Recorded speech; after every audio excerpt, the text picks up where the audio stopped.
Buenas noches, everyone. Good evening. My name is Victor, and this is Entre Luna y Sol, a Monster of the Week actual play in which we have a lovely cast here with us tonight.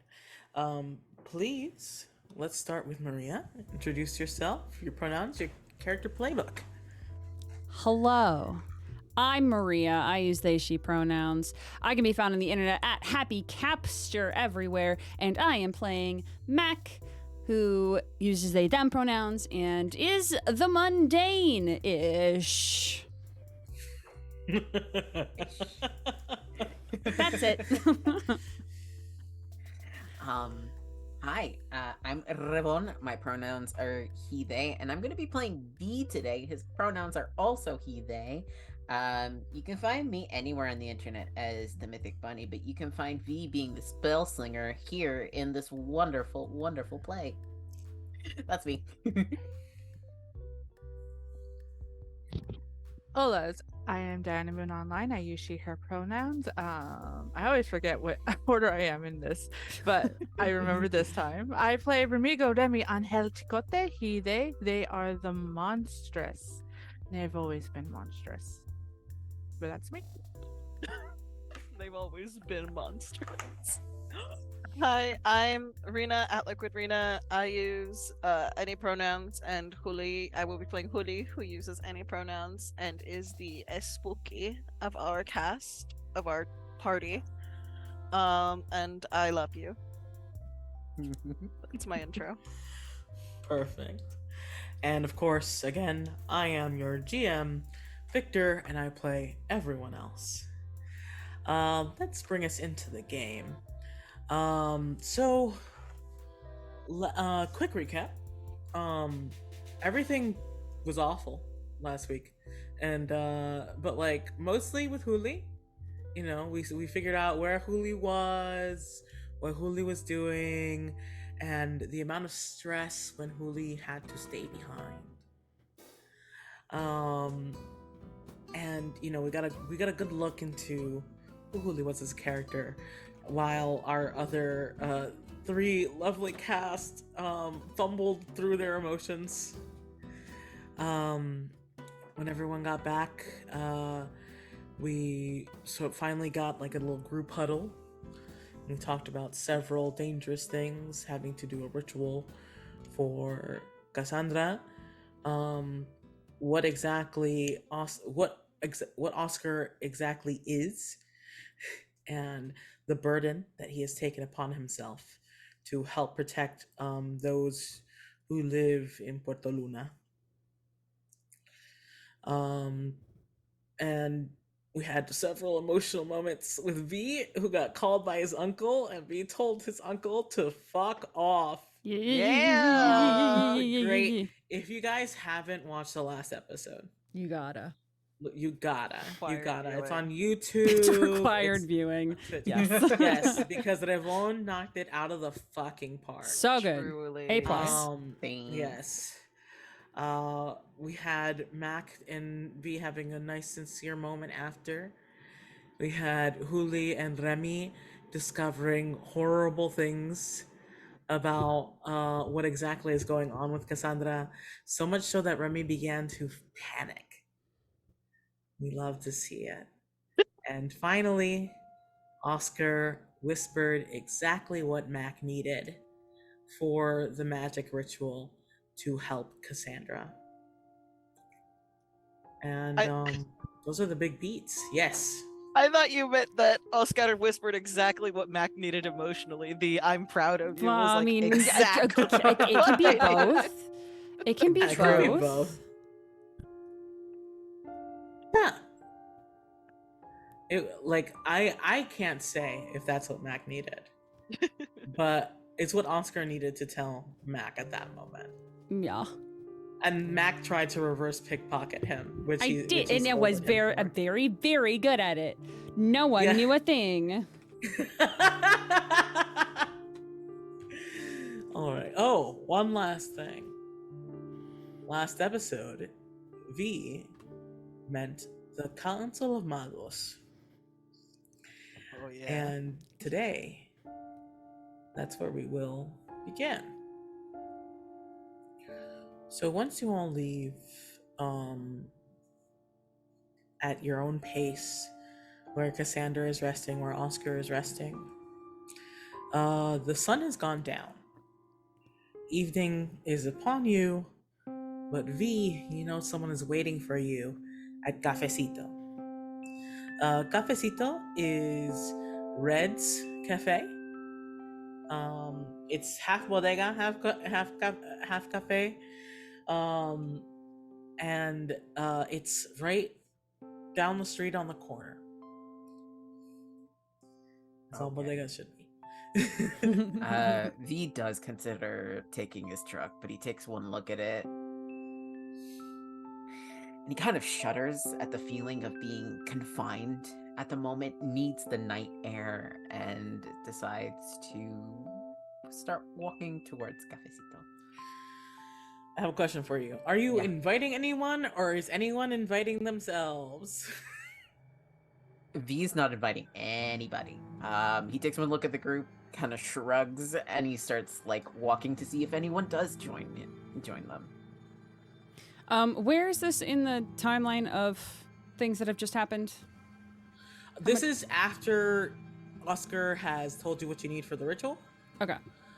So after Remy has had his freak out, and Huli, after you've taken Cassandra's pain. Yeah, that's fine. Huli cannot move right now. So Huli has taken 3 ticks of pain. Oh boy, that's fine. But Huli has not announced that to anyone, I don't think. No. Shame on you. But hey. So that is where we're at right now. Okay.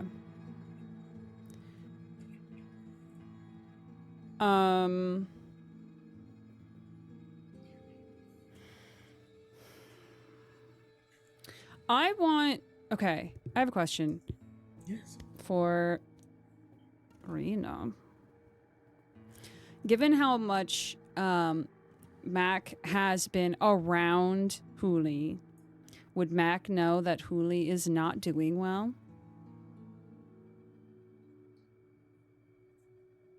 How many months did we say it had been? Like 6 months?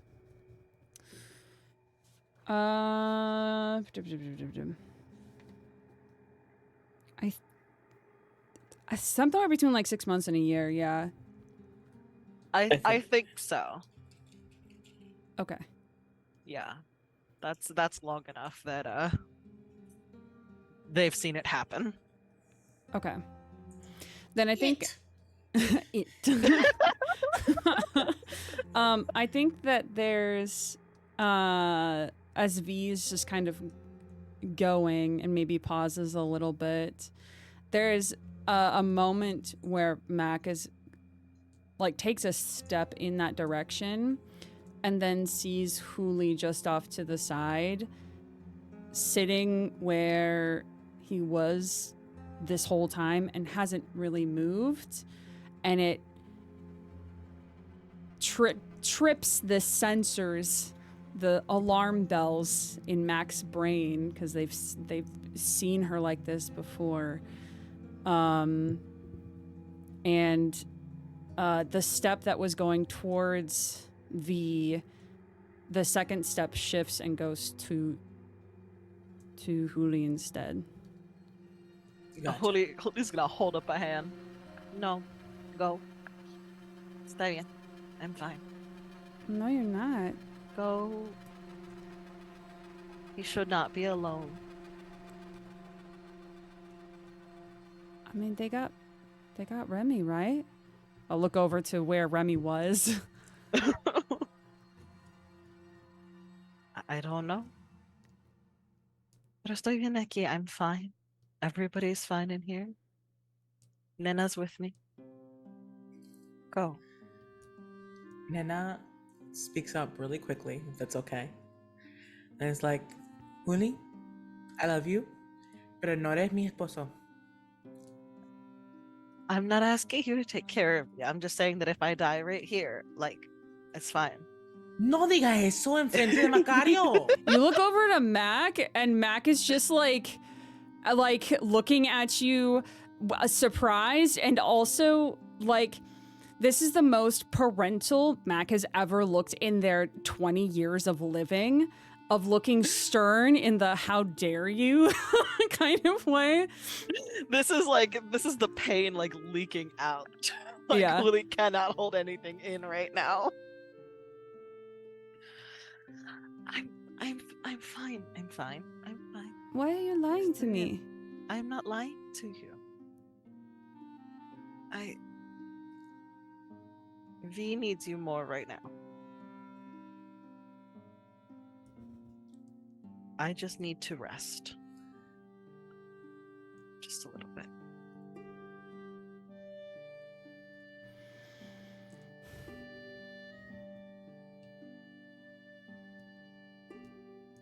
Fine. Thank you. Go. I will be fine. Mac is gonna look to Nina and like point fingers to their eyes and then to Huli. Make sure that they rest. Oh, goodbye. Oh. Mac was so upset. Spaghetti just chased Nina away.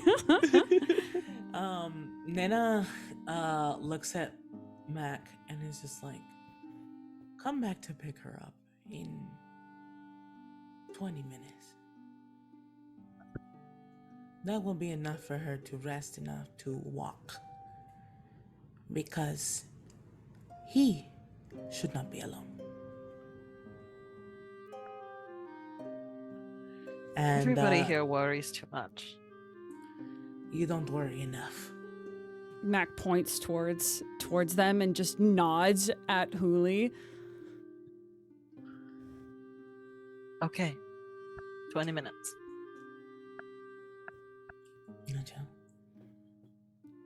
No olvides, Macarion. Don't forget. I won't forget. I know. I'm just teasing you. I'm sorry. It's been a long day. Mac will give her a smile that is a little bit tired of jokes, but will still smile. And we'll just, on their way out, stop by Huli and just like put a hand on your shoulder and just give it a squeeze. Hopefully we'll put a hand on top of Max and also squeeze. Really, I'm fine. I've come back from worse.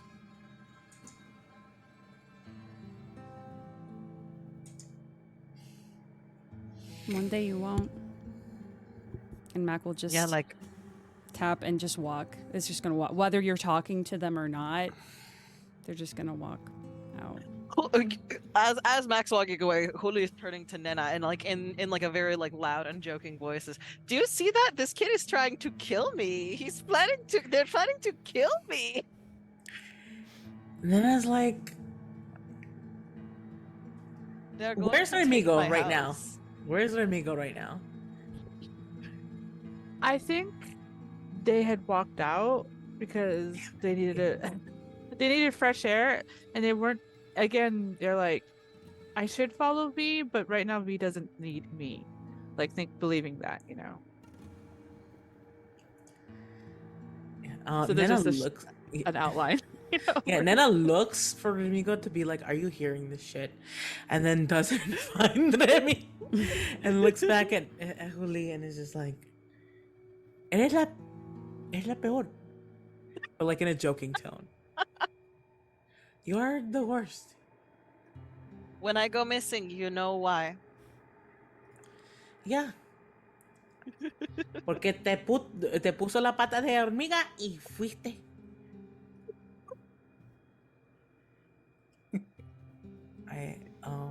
In Ecuador, that means that you put ant legs on and you left. That is a slang for you're making trouble and you ran because you made trouble. You put your legs on. I like You that. put your ant legs on. And like Oh. that specifically. That's so cute. Oh. Tus Pensó que patas iba a decir que hormigas. hacen putazos, sí.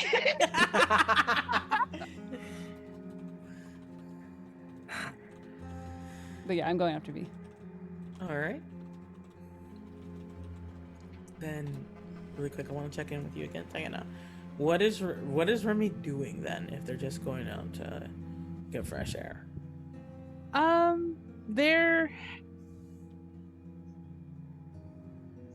They're just trying to like, after getting some of the fresh air and everything, they're just trying to like analyze as best as they can what they've learned of Huli, what they've learned of Cassandra, what they've learned that everybody has to do. There's still that belief of like,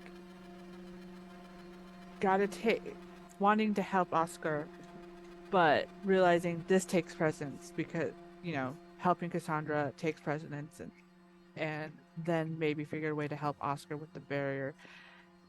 Is worried a little bit, well, a lot about V and everything, but they know they aren't V's favorite person right now, so Do they? But yeah. So yeah, I think there's like a hint, like a second, just a split second of like, just get on your motorcycle and go, like just cash out, like, and be damned. But they quickly just shake that thought, like, no,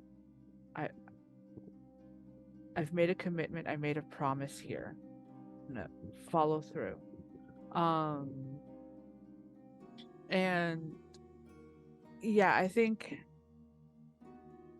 they just kind of like let their self wander. Like maybe they might end up at the cafecito. They don't, like, not realizing V's going there. They might end up somewhere else. They don't know where they're going to sleep tonight. They might go to a bar later, because obviously they're not going to expect V to house them tonight. And they don't think anybody else is willing to house them of the group. So they're not too worried about that. It happens. It's a nice enough night. Maybe they'll just sleep on the beach. We'll see. But that's their headspace right now.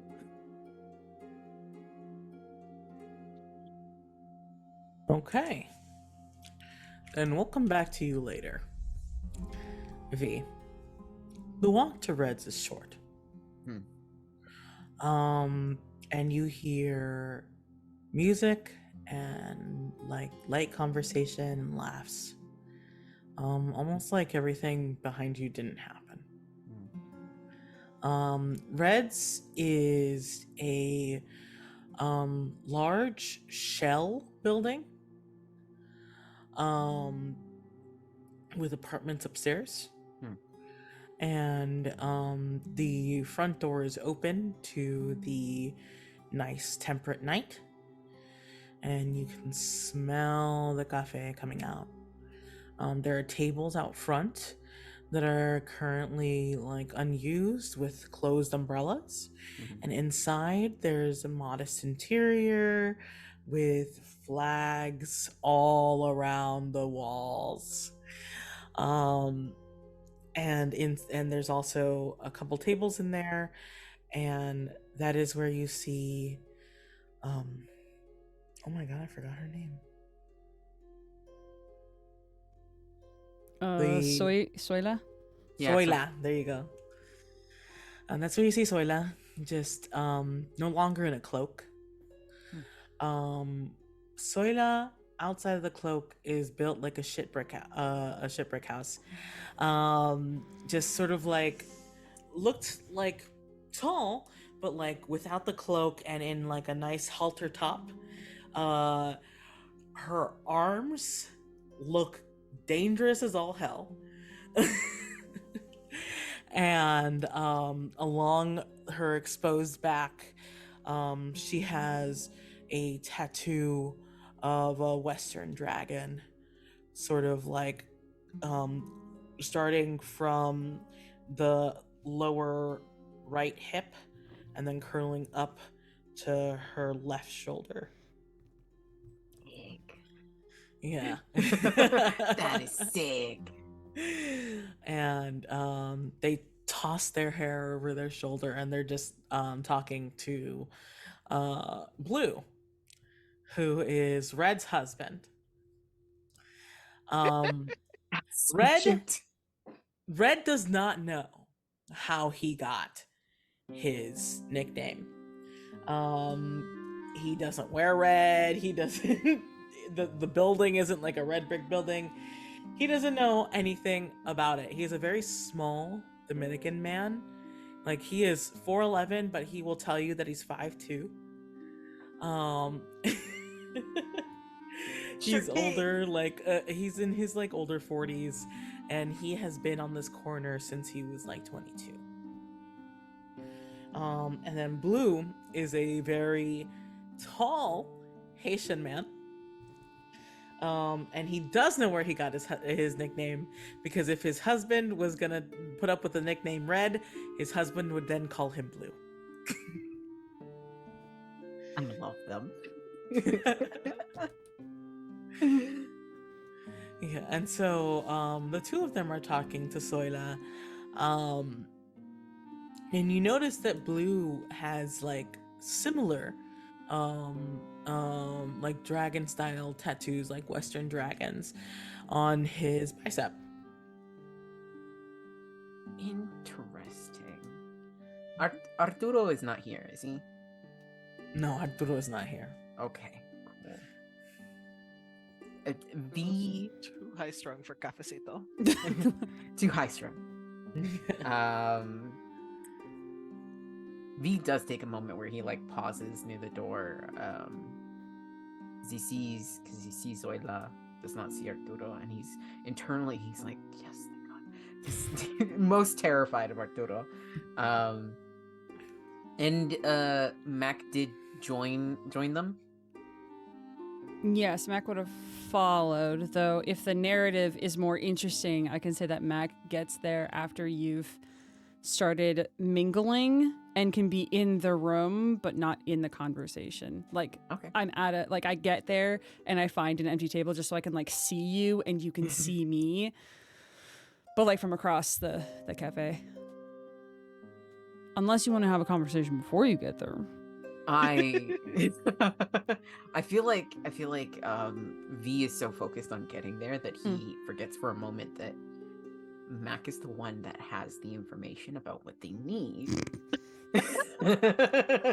And he sort of goes, like, looks around, and I feel like he turns around just as like Mac joins him. He goes, oh, Yeah. Hi. hey, Hi. Hi. hi. You know, you got the stuff that Oscar was talking about that need, yeah, right? Oh, right? yeah. Yeah. Do you Yeah. need me to write it down or to just tell you, or Just stick with me. I mean, we can have a conversation with them. Are you? okay? Oh, that's I didn't know if it was a secret society kind of thing or if I had to be. That's I can talk. I'm great with talking. You are great with talking. You also already seen them, so I think the cat's out of the bag. Okay. Do I need to know any sort of like secret handshake or anything? Yes, and I'm not going to tell you. And then he turns away. Mac will follow, looking a little distressed, but just a little bit, trying to think of any kind of secret handshake that they could possibly come up with. As you two enter, fourth person comes out from the back, and Mac, you know this person pretty well. Her name is Mina, and you've been talking to her on and off since you've been here. She is always really delighted to see you on your long bird, and you know that Mina works here at Cafecito, and she's trying her best to learn Spanish. Oh. And you also know about Castian, Mina's boyfriend, who is a man. But he Not doesn't look like sad. he's here right now. Though when Mina sees V and Mac, she is putting down like a little pan de bono in front of Soila and just grins and waves at both of you. And she's just like, ah, bienvenidos, venidos. There, yeah. Hola. I mean, Hi. ¿Cómo estás, Macario? Yes, I did it right. I'm good. I'm good. How have you been? And we'll like kind of take like a half step to the right to let V get to the important table while they catch up with their friend. Just in case V wants to like, you know, there's not this awkward conversation happening. But we'll say, how have you been? How things been here? I mean, it sounds like you're doing. Your Spanish sounds good. Yeah, I mean, Red doesn't know that much English. So, you know, I talk a lot with Gordon to help me talk with Red. Yeah. I get it. I get it. Yeah. Are you okay? I sort of saw you earlier, like you were walking down the block and then you fell, and you got up and then you ran off. Yeah, it's been a long day. I think I'm just tired. Actually, could I get what's that special that you have here all the time? El cubo en café con espresso? That one, please. Okay. How have you been, though?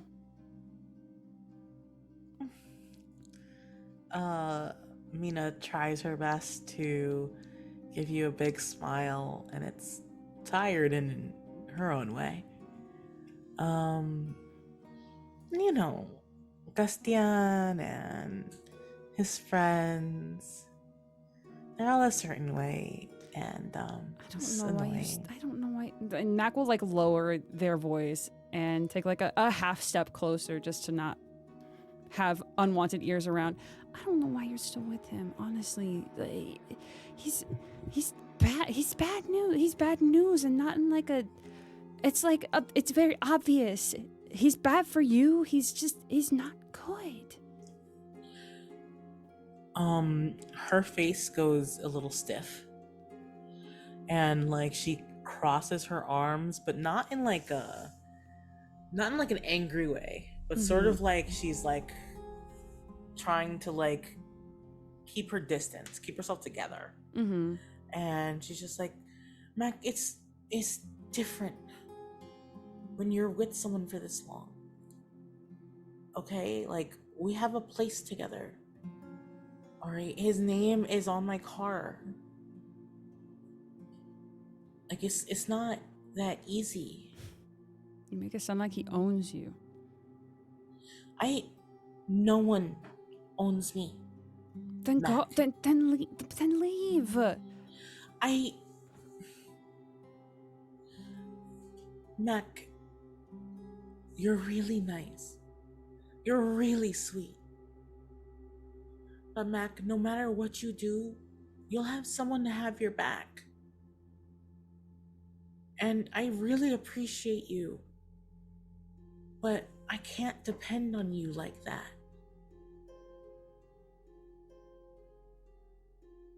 Why not? Because that's not fair. You're already going through your own stuff.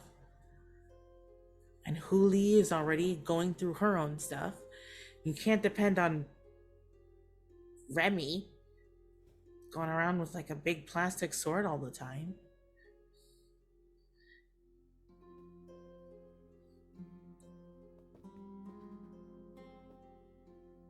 Mac,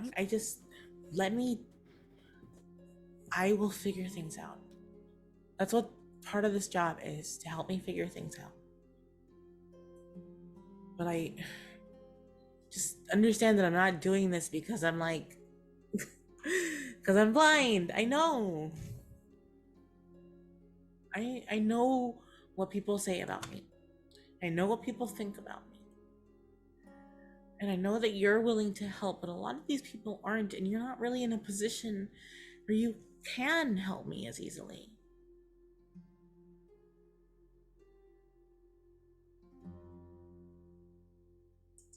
What if I was, though? Well, I'd say, let's go.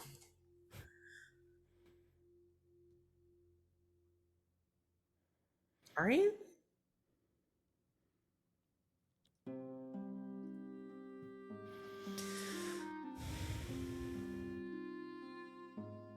Listen, I'm just worried about you. That's...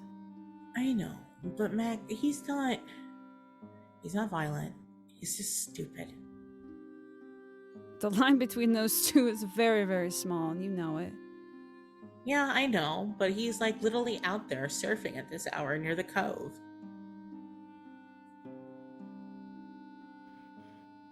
Like night surfing, what an idiotic thing to do. It's cloudy, there's no moon. You said he's at the cove? Yeah, he always surfs there at night.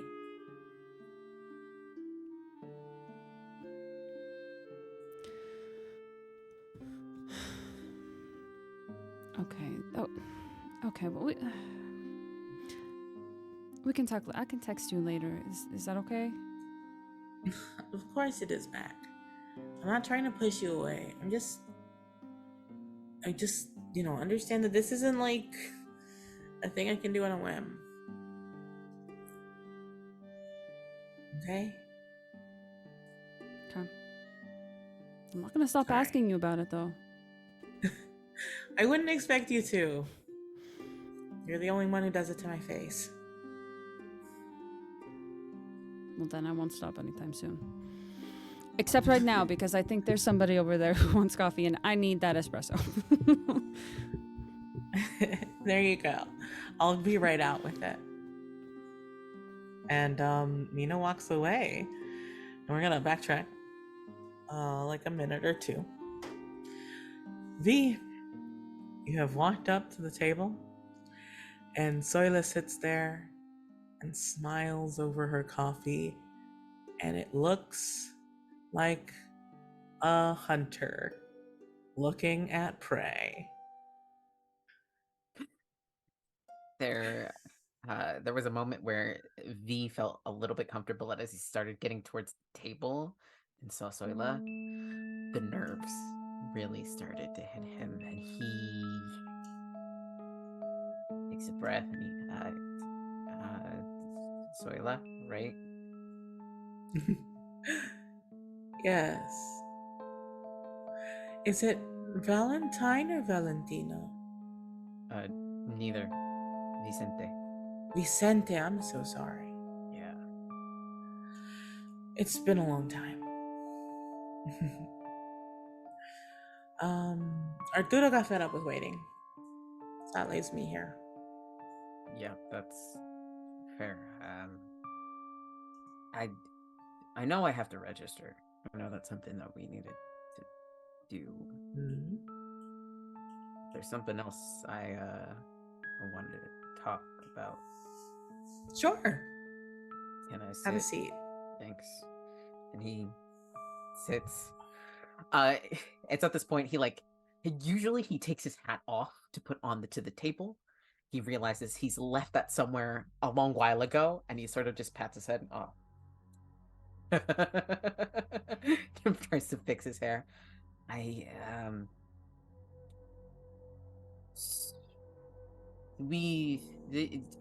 Earlier was a bad time. Now it's sort of,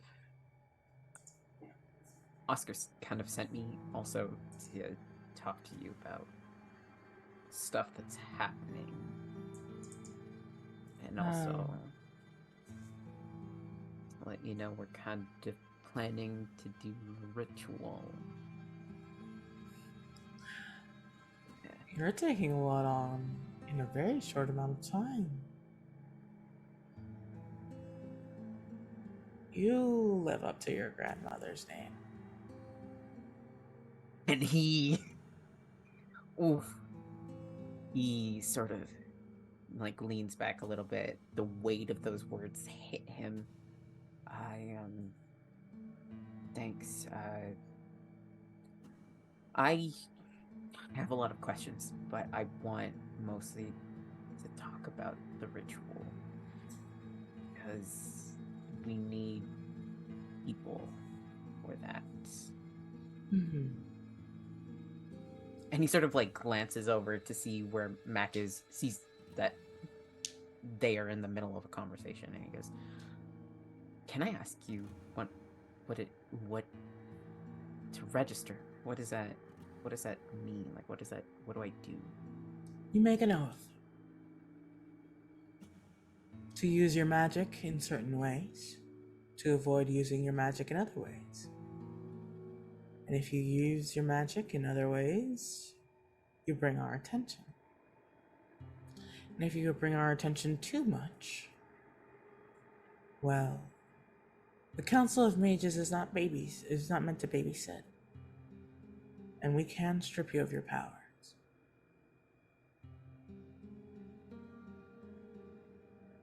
My dad did something like that, didn't he? Yes. I personally do not know. But I do know that Arturo is the one who took away his powers. Oh. Right. And he like glances over his shoulder as if like Arturo was gonna show up like a boogeyman.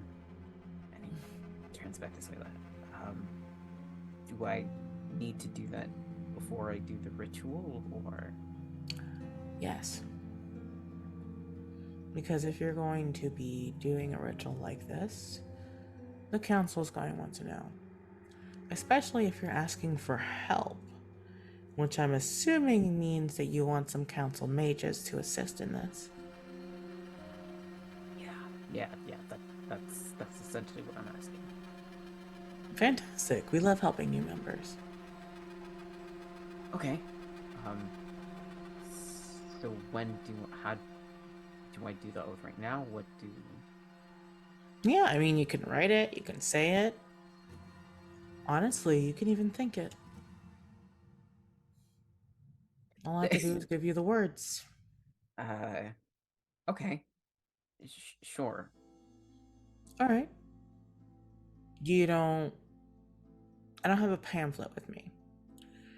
Do you want like a little bit extra information before you do this? Kind of. Yes.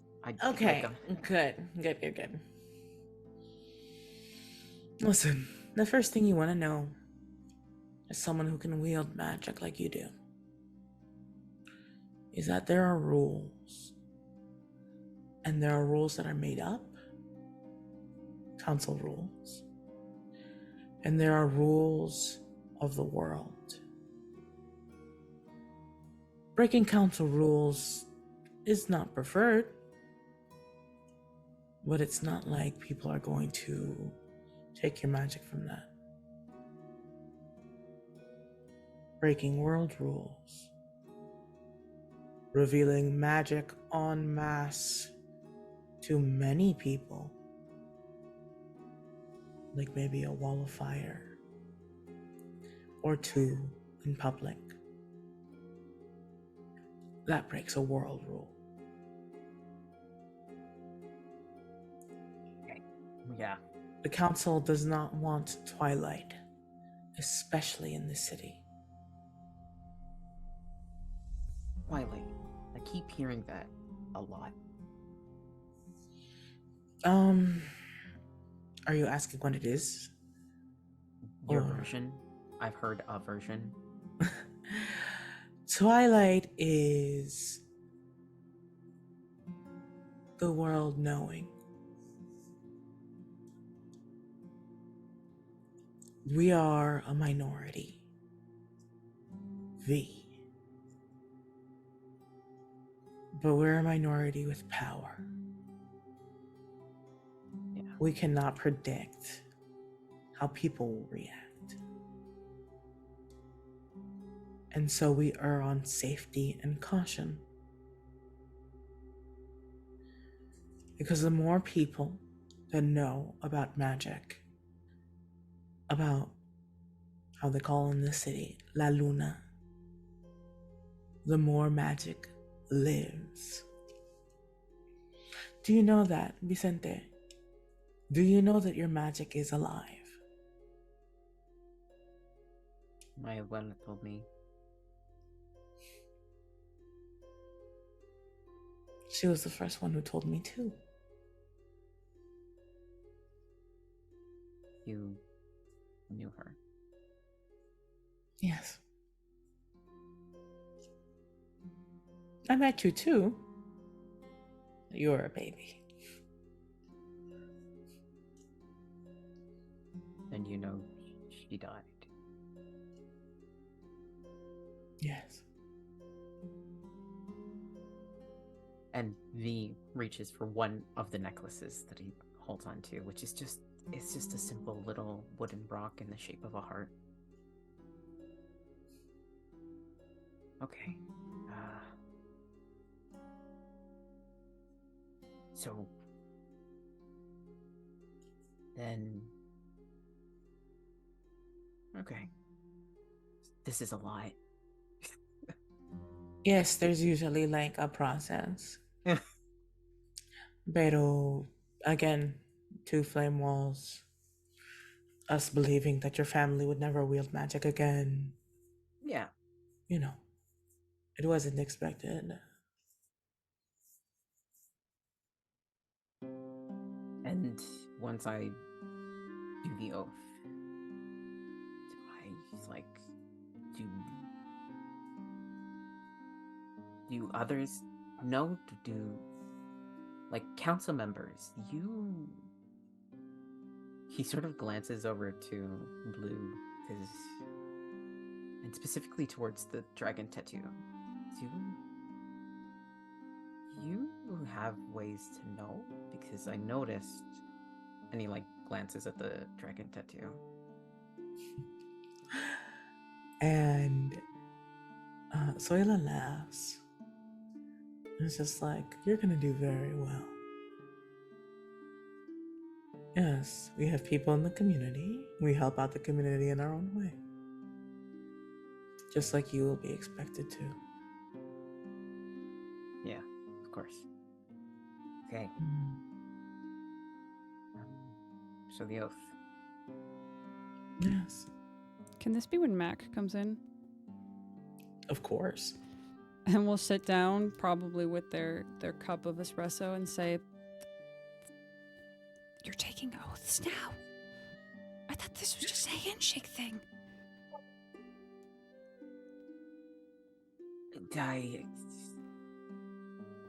So did I. I guess we're taking oaths. I am. You're not. No, Oh. You don't have to worry about it. Don't worry. And it's just gonna like hold the cup and like saucer and just slowly start drinking it, just from the seat.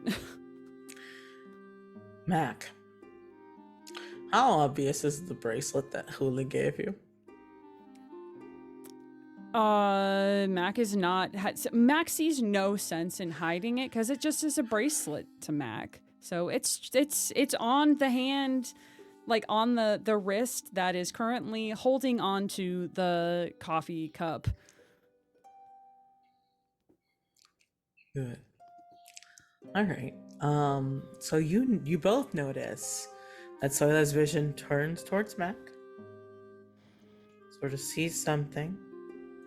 Her eyebrows furrow. And her face goes a little stony before turning back to V. So the oath is simple. Right. Where there is darkness, light should not illuminate. As Zoila speaks, V actually like reaches into one of his like shirt pockets and pulls out a little notebook that is tattered and weathered. It is a very much this tiny little leather notebook that has like clearly pages added, and he flips to the front where there is his name, and he starts to write. Where there is light, darkness should not impede. And when you view the twilight in any of its forms, you will rid it from this world.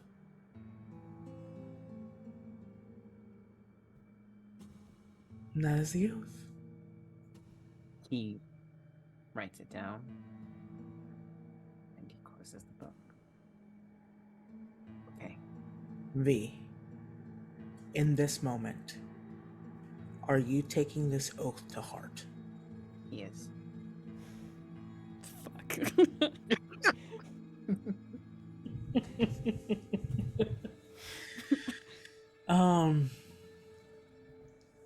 Tell me, where do you most strongly feel your magic?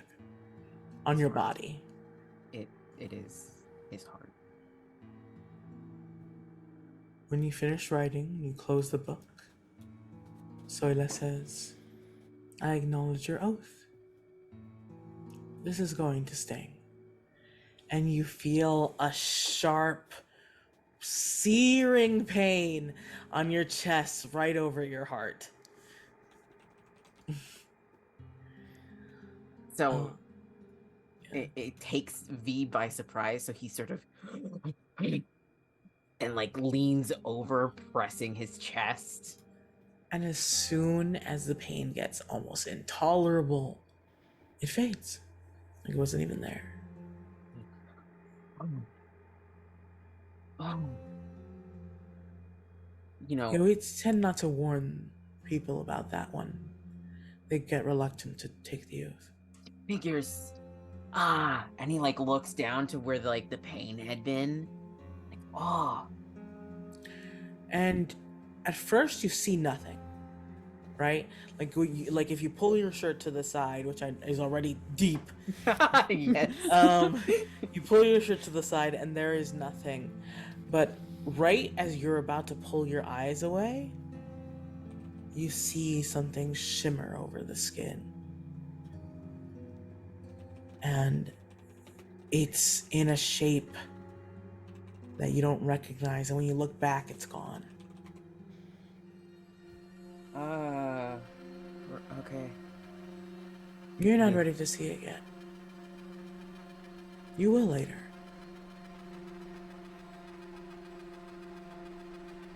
Okay. That's gonna be a dragon? Maybe. Mine is a dragon. There are other people in the order who, in the council who have dragons. Some people have guatls. Some people have dogs. Here's dogs, glances at Mac. Mac looks very uncomfortable. And then looks back at you very concerned and uncharacteristically wary.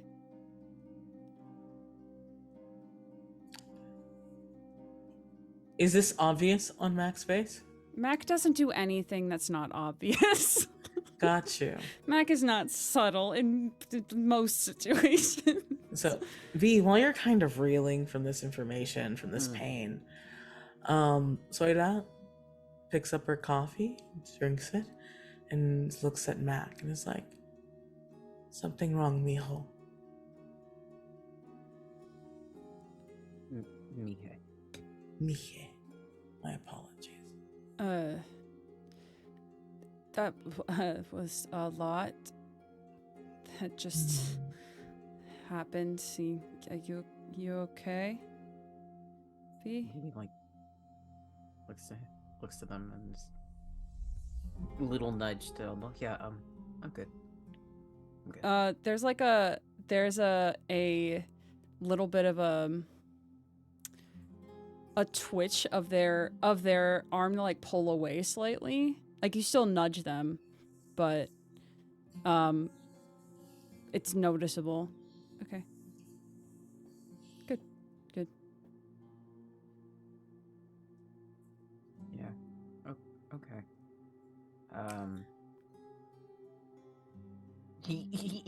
He like there's a moment where he pauses and is surprised by that pull back, and he nods because he doesn't want to bring it up in front of Zoila, but he turns back to Zoila and like, so the ritual will get help, right?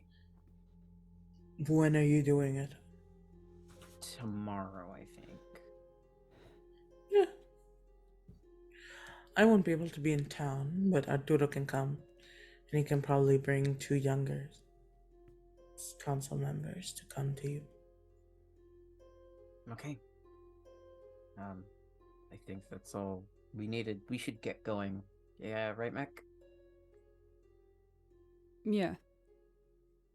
And Mac will just completely drain the rest of however much of that coffee was left, which was probably a lot. Mm-hmm. Yeah. Yeah, we should probably go. Yeah. Yeah. V sort of fumbles as he gets up. And Remember, Mijes, the twilight is tricky. yeah, good. And he like kind of stumbles back a little bit and like with Mac makes his way out of the cafecito. Red and blue wave as you go. And Zoila doesn't, keeping her eyes on Mac the entire time. I think Mac will, like, right before they leave, will look back over their shoulder as they would have brought their cup up to like the counter. Yeah. And would look back over towards Soila and just look. There's a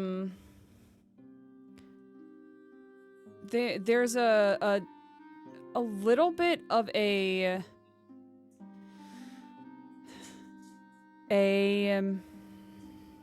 there's a little bit of panic, but it's kind of more overwhelmed with a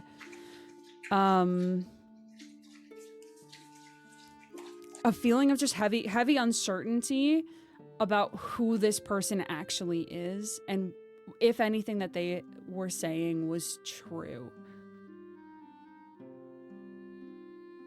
Press X to doubt. Yeah, heavily. Okay.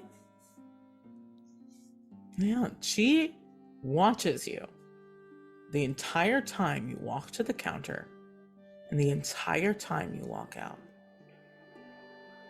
And this keen look does not leave her face the entire time.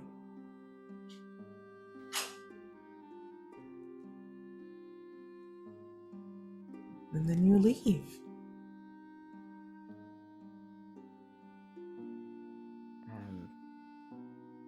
As they're walking, V makes sure that there's a good distance from between them and the cafecito and what he feels like might be Zoila's eyes.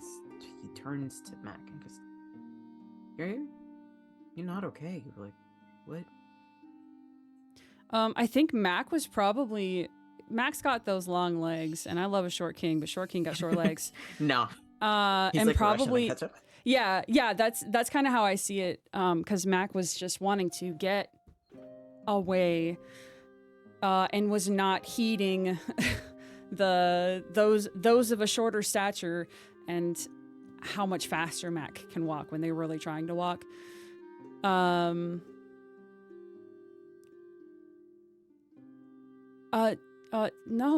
no, I'm not okay. All you mean all that you said back there? That oath or whatever? That Yeah, I kind of had to. Mac, we weren't gonna get help if I didn't take that oath. yeah, you know what you said though. What you actually said though? Were you listening at all, or were you just busy writing it down and just hoping that whatever it was didn't matter? I know what I said, but I know that you're not Twilight. You're Mac.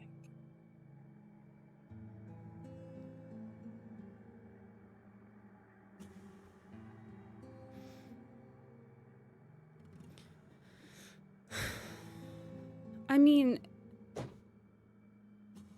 I'm both the the only reason that Twilight's not here right now is because of this. We'll flash the bracelet. And even if it's not, you know, whatever magical bullshit this is that's inside of my stuff, I am this Twilight that everyone is talking about. This person who doesn't have magic or a weird other ability. I'm just a person, but I live with all of you. I exist with you. I love all of you so much. I can't be separate from that. And you can't be separate from me, so then what does that make all of this? Complicated. Yeah, especially when you swear an oath to get rid of Twilight in whatever form it takes. I got some news for you, V. I'm the most Twilight thing that there's in this entire place. Yeah, and I'm not gonna hurt you. You swore an oath to do that, though. I was there. Hooli did too? And what did they do? They've tried to fix it. What makes you think I'm not gonna try and fix this? I'm not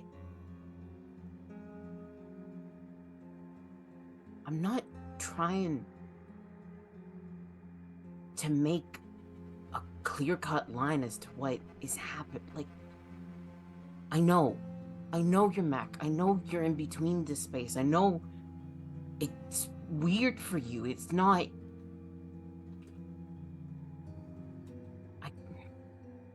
It's just.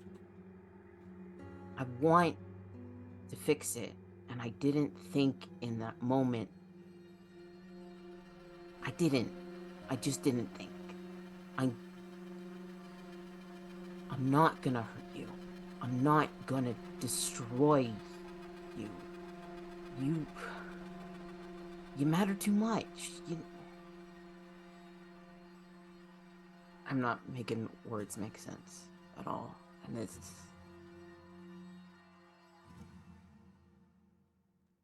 Mac, just... We're gonna figure this out. And it's not now, it's not immediate, it's... Give me some time.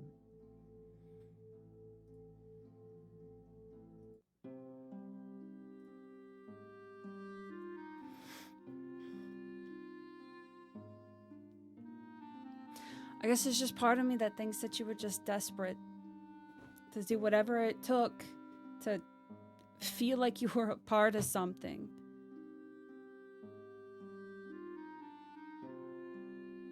And I hope that's not it. That's Is not it? fair. Then tell me I'm wrong.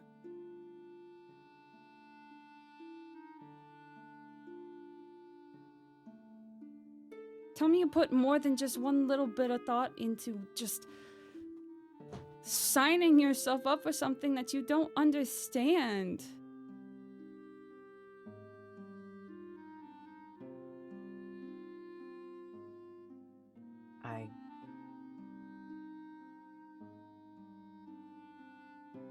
You're wrong. You're wrong, and I'm gonna figure it out. I'm gonna make this work. And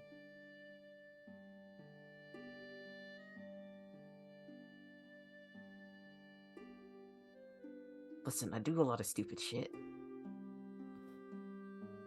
And no, I don't really think about a lot of stuff. But I know the community needs you. Needs me, the community needs us to figure this out. And I know that you're a part of that community.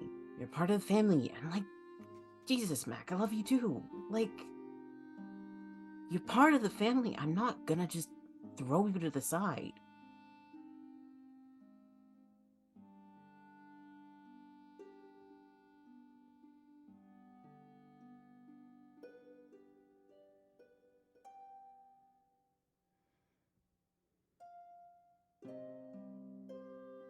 You mean that? Yeah. What? I wouldn't not say it and not mean it. Say it and People say a lot of things, V, that they don't I'm not. mean. I swear to you, I'm not lying. And I mean it.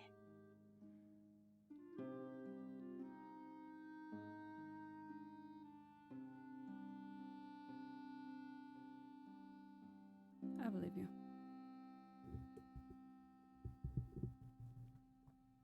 Good, because I was afraid I was going to lose another person, and I can't do that today.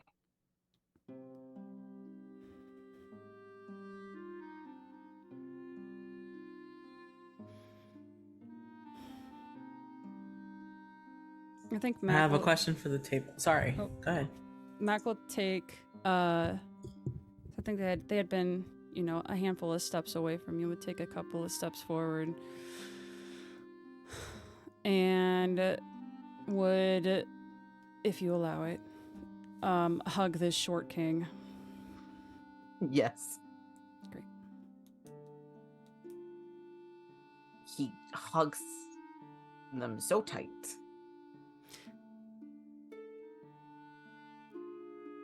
And then let's go. And then we should head back. Yeah. Question for the table.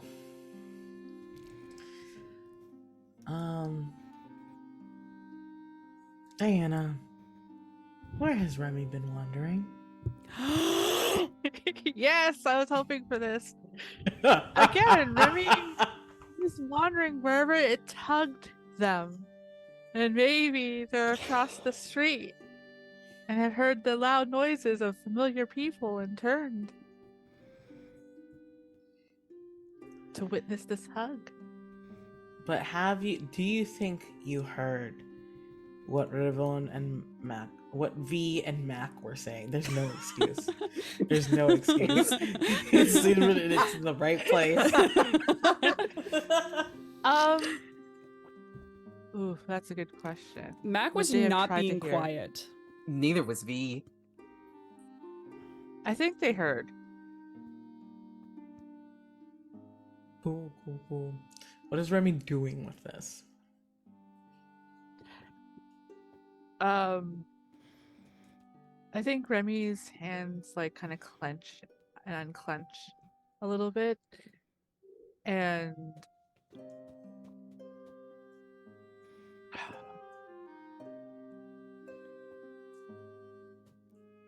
I think they're like, it's nighttime. It's perfect time to go get a drink and do something stupid, probably. Okay.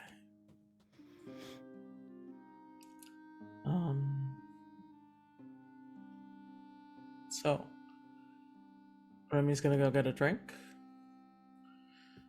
They're Rena. not, by the way, they don't try to sneak or slink away. They're just literally across the street. So they don't make any absolute noises, kind of thing. They're just like, turn, and just kind of stomps away. Ah, the stomping.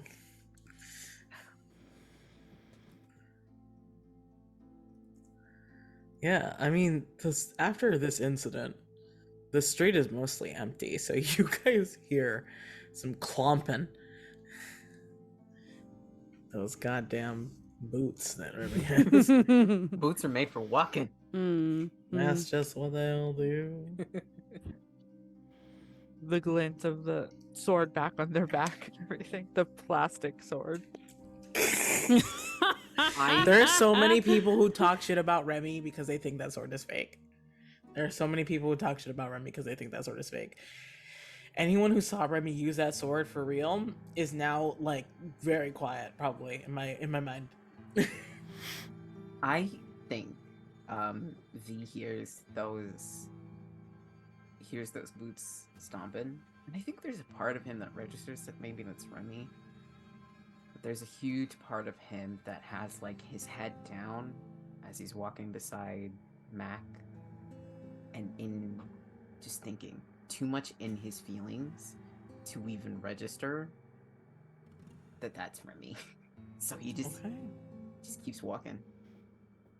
Gotcha.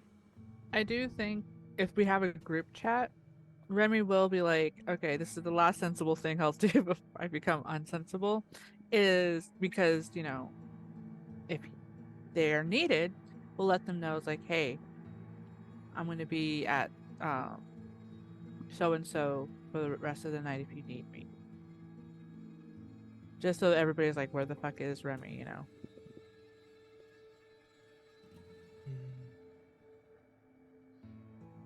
gonna make up a name real quick. I'm gonna say Oh. La Vieja Sucia is the name of this bar. Oh my god, that's what my mom called my grandma.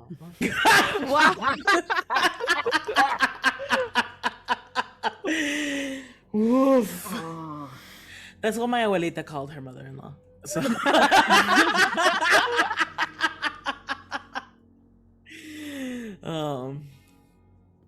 yeah, Vieja Sucia, for people who don't know, is dirty old lady.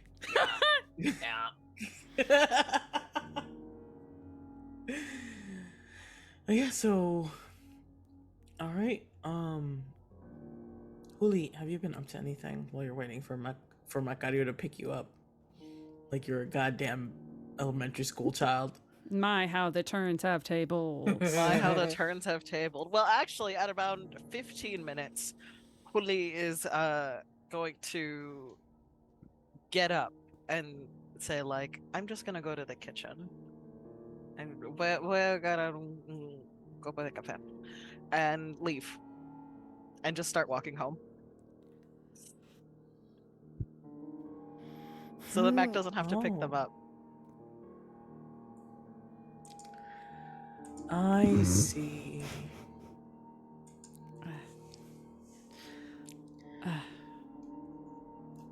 Holy.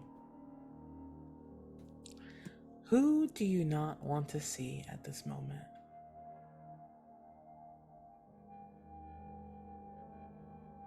Was his name Bradshaw? Why, yes, it is. I hate this guy. Yeah. Out of a building that used to be a local laundry that has now been closed, you see a tall, white, blonde man come out, and he's wiping his face with a handkerchief that he shoves in his pocket. He adjusts himself. He looks.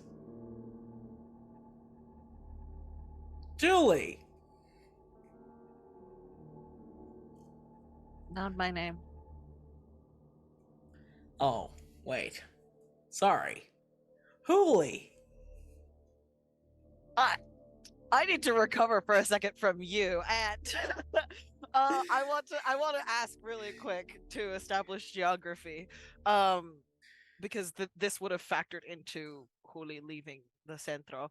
Like, would Mac and V be coming back somewhere along this route? Like, because Juli's intent was like, if I leave a little bit early and I run into them before Mac even gets here, nobody knows, and we all just go home.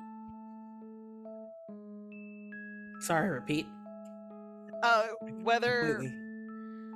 whether or not this is the same path that Mac and V would be taking back to the centro. That Juli is. Oh, is you're taking hoping to try to meet up with us Yeah, before we get to. Yeah, that would have been Juli's goal, to like meet up with them before you guys got back to the centro. Okay. Then yeah, this is delicious. I'd love for Bradshaw to meet Mac. Oh my god, that sounds great. That sounds like a really great time. Yeah. Of Yeah. course. Okay, I think I'm braced. Huh? I think I'm braced for I can't like look at you too much when you're doing Bradshaw. You're terrifying. Valid. You're channeling your corporate white man so well. It's so terrifying. scary. It's so scary. Sorry about that. That's great. It's really good. I'm just like, ah. Gotcha. So, Bradshaw says, Holy! Sorry about that. If you were sorry, you would say it correctly. Okay. Have a good evening. And Juli just tries to walk past him. Hold on there. Have you thought about my offer? I have not had time to think about whether my shoes are on the right feet. No. I keep like turns around to say it, turns around to keep walking. When you turn around to look at Bradshaw, he's not there. And when you turn back around, he is in front of you.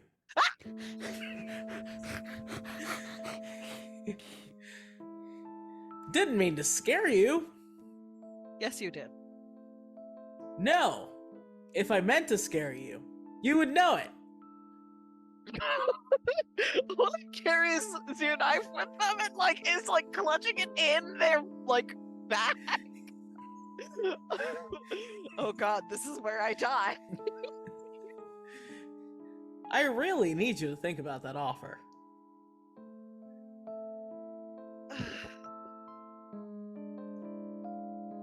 Now is not a good time for anything, really. Well, who knows how long there'll be time to do anything. After all, there's a big party in a couple days. Yes. And I am a very big part of preparing for it, which is why I'm so busy, which is why you should have known better than to approach me about this right now. Well, I am also helping with the block party.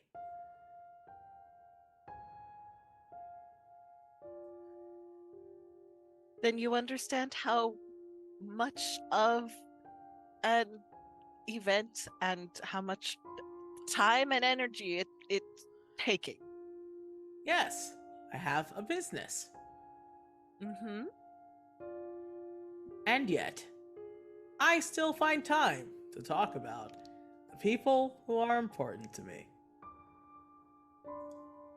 Like Macario.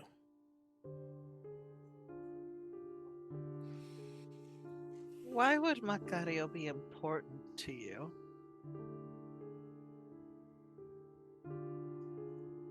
That's fair. They aren't. But they are important to you.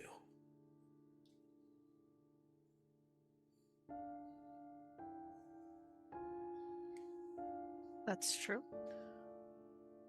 Hmm.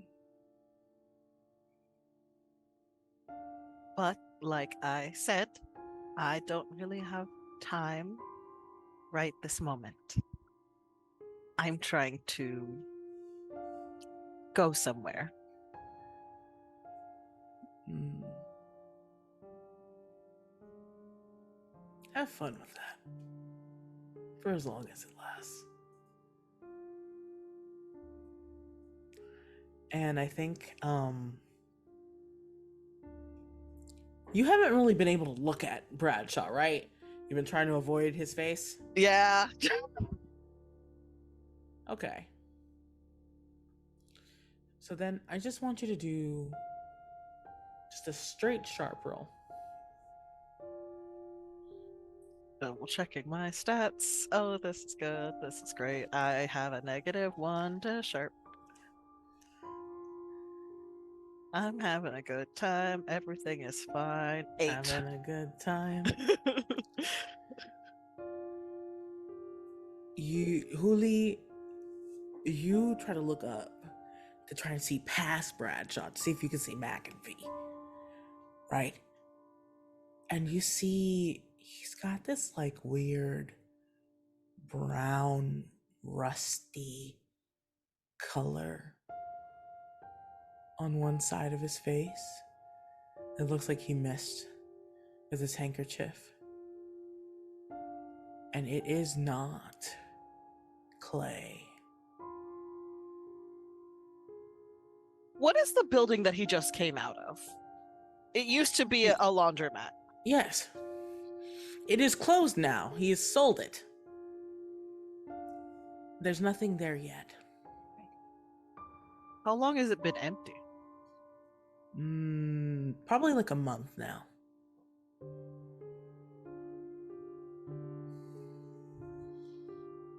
We'll see that line of something, and then look over at the laundromat and just. So what do you plan on putting in here? Oh, Huli. I just sell the buildings. I don't do anything with them otherwise. So what were you doing in there just now? I'll answer that question when you give me an answer on my offer. That's so stupid. I don't want to know that badly. And then just tries to walk Yeah. past him again. And I think this time he steps out of your way. And he looks Finally. up the street. And he sees you, Mac, and V. But those blue eyes are focused on you, Mac.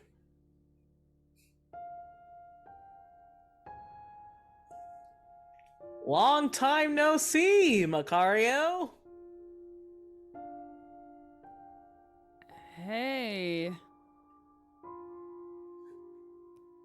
Have I actually ever met this person before? I don't think Bradshaw have I? kicked you out of your home. Oh, fuck. Yeah. Okay, great. Excellent. Good. Okay. Then the response is not that. The response is kind of instead confusion and then a furrowed brow and then looking over to Huli and looking back at him. What are you doing here? Oh, I was discussing your home with Huli. I need to go now. And he just turns around and walks away.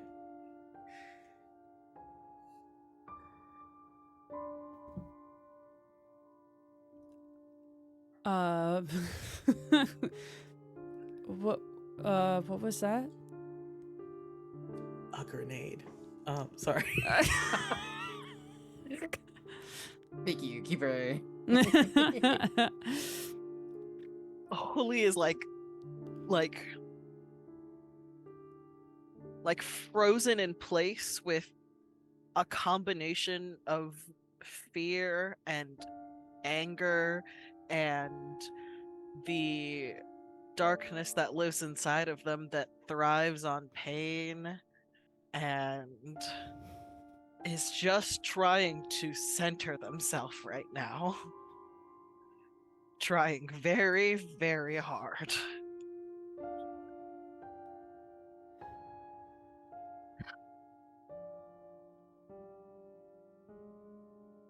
Let's go home. Let's go home and talk about it.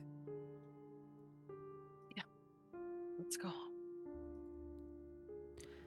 V, are you coming? I should get back to my place. Maybe Remy will show up. Okay. And night. See ya. Buenas noches. Buenas noches. And that was my cat, sorry. And he, goes to tip his hat again. Does not have it. That's gone. So he just. So yeah. And he turns away and he starts walking back to the center because he's got to go pick up a death trap of a truck. The biggest loss in this entire What time of day did we have dinner or did we have lunch with the tacos? You guys had lunch, and it is much later now. Okay. I would say it's probably 9:30 now. Oh shit. Okay. Yeah. once V is like walking away, like not facing them, Huli will like kind of slump against Mac. Like this is a stance that he hardly ever like lets other people see. Like he looks worn out Mm-hmm. and like almost physically shorter from Mm. how like droopy he is. Yeah, Mac is gonna help support you as best as they can. Knowing like this is not surprising to Mac at all because Mac could see it a football field away. But it still kind of catches them a little bit off guard. And say, hey. Está bien. You're right. We should go home and eat and talk. Yeah, we got a lot to talk about. And Mac will start to, at Huli's pace, take them both home. Forgetting their longboard in the town hall. Community center. Community Yes. center. I couldn't remember it. That's the first thing that came in my head. Listen, it's I was almost like, damn, the same. Oscar is now It the might- mayor yeah, of it might this as goddamn well city. Listen. I truly thought you were gonna be like, yeah, Mac has their longboard No. and they're gonna have Huli stand on it and just kind of drag them along. No. Just fucking move Huli like a goddamn bed frame. Yeah. Folks, I think that's a great point, since we're being silly right now, for us to take our short break. Time for us to breathe. Yeah. Oh. Time for you guys to breathe and for us to breathe too. That is true. Yeah. Also, Please recover from my white man voice. oh my God, yeah. Also, while we are on break, if you do feel like you would like to support us as players and Victor as this wonderful keeper, and also do some funny things to us in the game, we have incentive. Feel free to follow the links in chat. And all those donations will help us all greatly. All right. Yes, thank you. We'll see you soon, everybody.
This is Entre Luna y Sol, and I am your keeper, Victor. If you missed the first half, I was busy giving everyone trauma. Juli refused to let Macario take him home. So instead, Macario joined V for his oath to the Council of Magos, which including destroying the twilight wherever it may be. Soila seemed to have noticed something about Macario and was very keen on watching their every move. While V was sort of recovering from being magically branded, maybe on his chest, Thank you. you know, by just writing words down, magic. Maybe you shouldn't be dabbling so much into it, but it's a little too late now. And Remy is just having a bad vibe time, but you know, it's a lot. While Huli is having a really bad vibe time. I didn't expect to be unmuted for this, but I did have a character drop a grenade, metaphorically on Huli's feet and then walk away. And that's where we currently are with our group splitting up. And we're gonna zoom in right now on Remy. La Vieja Sucia is a dive bar in Puerto Sol. It is a dive bar that most people cannot find unless they are allowed to be there. Ooh, nice. And Remy is currently allowed to be there. Hey, I'm allowed somewhere.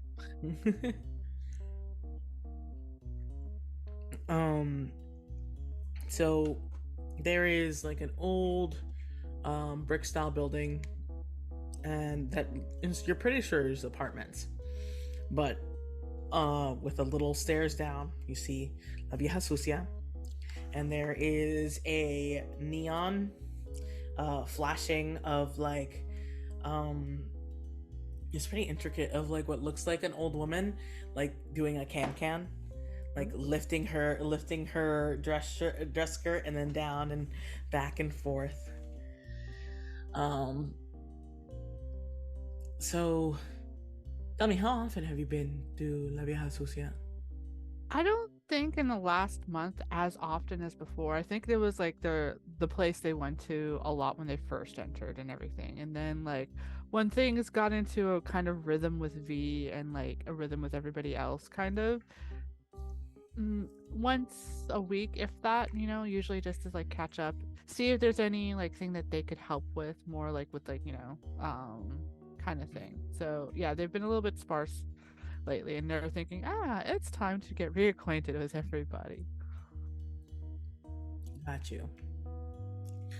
As soon as you walk in, there is a cheer among the bar, and at the bar you see an older woman with her hair pulled back austerely,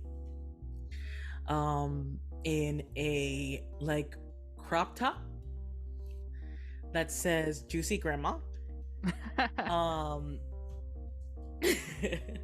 a long flowing skirt, and they're at the bar serving someone, and they look up and they're like, "El sucio para el vieja."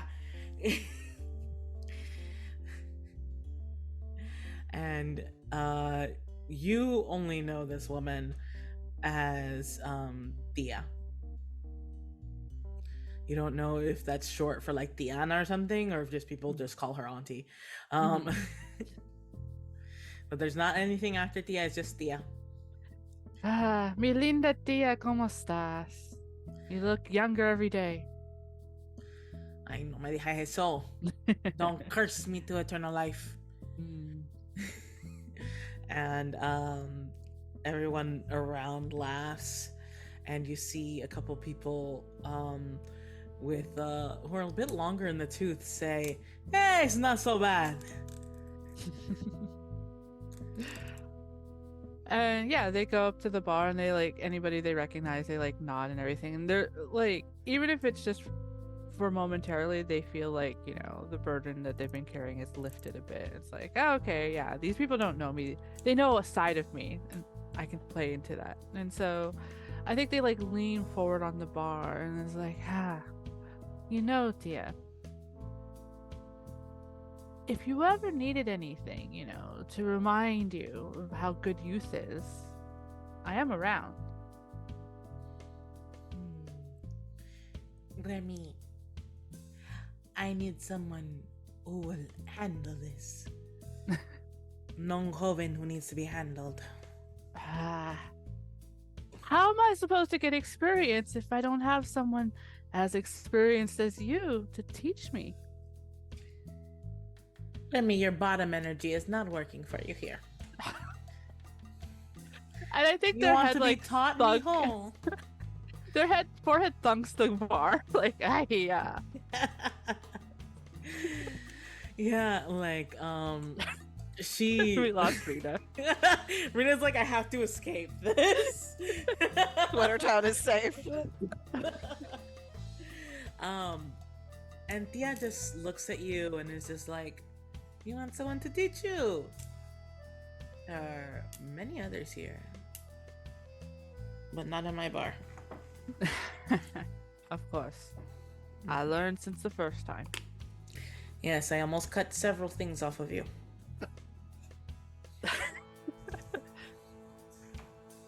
Yes, that would have been not fun. Anyways, it's been too long. I am so sorry I have not been around. No hay problema. What? Didn't you find something to have fun with? I did, yeah. Well, there you go. And now what? You're back to look for something else to have fun with? I'm looking for drinks. Oh. If any other thing comes up, I won't say no. Sure, mijo. I'm sure. Did you get kicked out? Yesn't? ¿Qué significa yesn't? It wasn't official, but they're not happy with me right now, understandably so. So I don't want to, you know. Oh, no feliz. Well, at least you don't have signal down here. So, any anger texts? No te preocupas. But if you drunk call, not in my bar. Well, that's why you have to watch over me, Tia. Make sure I stay a good boy. Are you going to pay me to watch over you, Remigo? I can give you a good tip. I don't think so. Not with the tip you got. And she taps the counter. I'm so sorry. Híjole. You know, I could take this abuse elsewhere. I know. And you'd probably enjoy it more. Ay, Date, ay. pues. If you're And they already just upset shake their about what head. I say, then you don't stay at my bar. Just give me the alcohol, por favor. Oh, did you mean the alcohol? And she puts down. She gets like one of the bottles from the bottom shelf.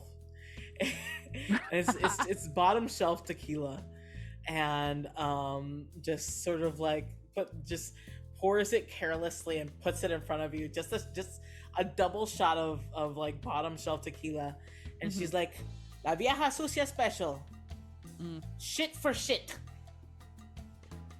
And they take it and like do the whole like, yep, and down it.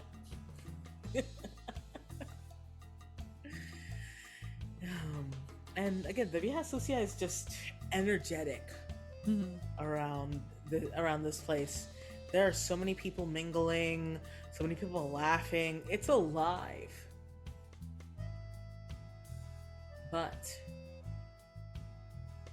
then you hear people come in, and it hushes. And you see Tia looks very fucking annoyed. Here For a come the joy second, kills. Remy's like, "Oh shit, what did I do?" Like trying to remember, and then it's like, "Oh wait, it's not directed at me for once," and like, whew, like relaxes. And with incorrectly calling them joy kills, Remy, you see three sort of familiar people. I'm sorry, I saw Ravon react. Sorry. Just that bitch face fucking took me out. Oh, hold on. Okay. Remy, you didn't really hear these people before, but you saw them standing behind V and Mac during the big fight. You have Russell, Elijah, and Catherine. And they are coming down and looking austerely around before coming up to the bar. And Tia is like, Buenas noches. Don't cause trouble. And Catherine is like, I'd never cause trouble, honey. And Tia looks very upset at being called honey. And I think Remy just is like puts out some more money and looks at Tia's like, and so, another one please, and I'll pay for their first round. 4 shits for 4 shits. And she puts out 4 shot glasses, pours not even a shot in theirs, and full up to the rim for Remy. Mm-hmm. And they just look vaguely annoyed at being called shits. And look at Remy, and they're just like, Catherine is just like, why are you down here? Aren't you supposed to be with your little wizard boy? Why do you care? Didn't you already cause enough trouble earlier today? We didn't cause no trouble. Didn't seem like it. What? We're to blame for Cassandra trying to destroy 2 cars? I mean, aren't you people supposed to take care of situations before they happen? Before it gets worse? She's been like this for a while now. We tried to tell Oscar that she didn't belong in the community. That's not taking care of the problem that happened to her. Well, she didn't Jesus. come Are you back. guys like the fucking HOA of this place? HOAs are predatory.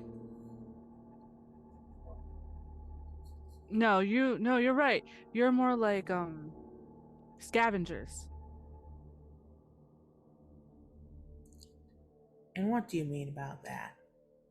You come after everybody's done the hard work and chastise and take the little special bits and think you've done your work. Salute. And they'll down the second shot glass. And Catherine looks really angry, and she's looking at you. And tell me, Remy, actually, I need you to roll a keep your cool. Just to see what happens, my dear. Yeah. I'll use my Passion de los Pasiones dice. See if they want drama or not. That is a fail no matter what. I can't. Well, you can use luck. Yeah. Ooh, yes. I don't think I've used. Hold on. Let me see. Are you? Oh, I was like, don't we have one group left? You do currently have another group luck, yes. Yeah. From our lovely friend, whose name is Zeph in the thing, but their real name is Rose and Rose and Thorns. Thorn. Yeah. So, yeah, I will spend the luck so I can still like feel like, I'm on top of this. And my mantra special is when you spend a point of luck, your mantra side gains power. Your curse may become stronger, or another breed disadvantage may manifest. So I'll leave that to you. Remy, you feel the pull of something. Like someone trying to tug open your mind. You're familiar with it. Hell, you know all about this. And you slam back and tell me what part of the Nahual makes itself known when you push back against this. It doesn't have to be to anyone at the bar, but it's to you. Ooh, I think it's an internal growl, like just the jaguar growling loudly, and it's just like the feeling of wanting to, like, there's prey and I want to hunt instinct. Mhm. I love that. Okay. So I think Remy will find it a little bit more difficult to move off of a potential hunt. And Catherine stumbles back and spills a beer that Elijah just got served with a lot of like nudging Tia. And Tia smirks and she's just like, "Oh, you drank your beer so fast. You'll have to pay for another one." And then she looks straight at Catherine and she's like, "Don't you do that shit here." And Russell finally slams money down on the bar, and just the three just start to leave. What was the point coming here? We just wanted to get a fucking drink. Of this place? Yeah. There are other places, And Russell extricates themselves from Elijah and Catherine and walks straight to you, Remy. It's just like, this place is in the Luna. So we belong in this place just as much as cheap monsters like you do. Go on, go hump a leg.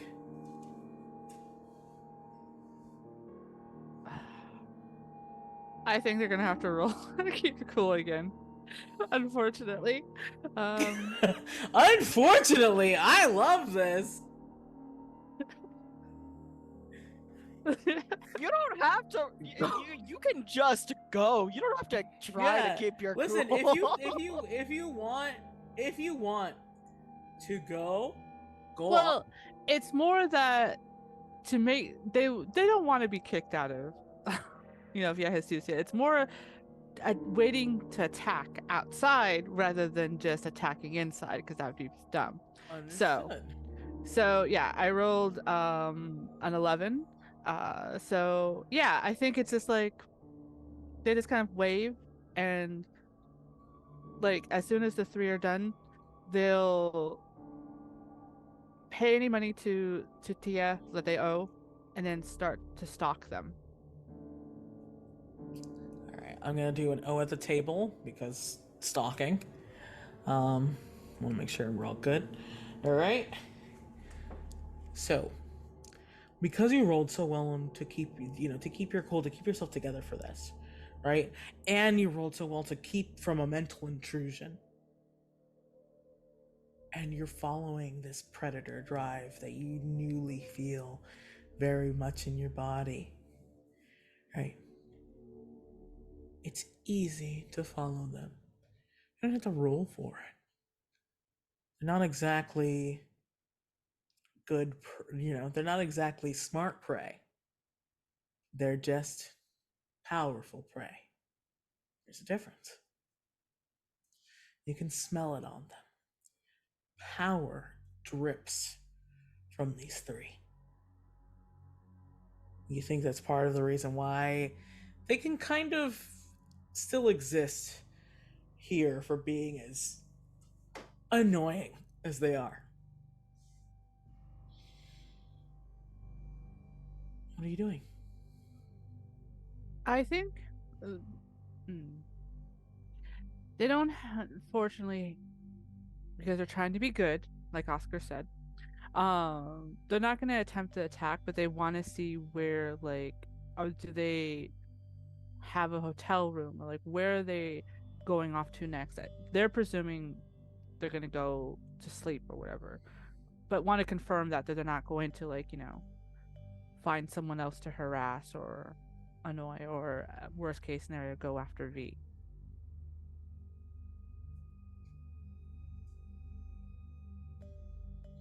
Is your phone off? No, phone's on. Okay. So as you're following them, you start to get beeps on your phone. Right? Mm-hmm. And it's not just text messages. It's alerts.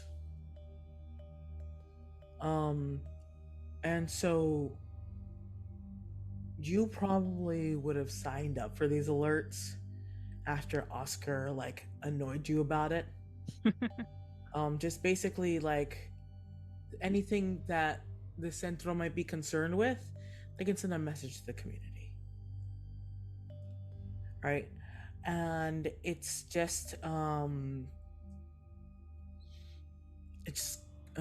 periodically you hear it going off on your phone. Do you check it while you are following these people, or are you focused on the hunt? So the alerts would have had their own special tone, so that it would be not too annoying, but also at the same time for him to ignore. If he got a text from like the group chat or from V specifically, it was a different sound. So I think unless he got one from the group chat or V specifically, yeah, they're gonna ignore the alerts right now. Revon? I think I want to say that V has sent him a text message. That's just the one of where are you? So I think it would take like presumably like 5 or 10 minutes after having heard V's text like notification before they would stop for a second and be like, shit, and check. Still trying to keep an eye on where the others are. And I would say out. Is something wrong?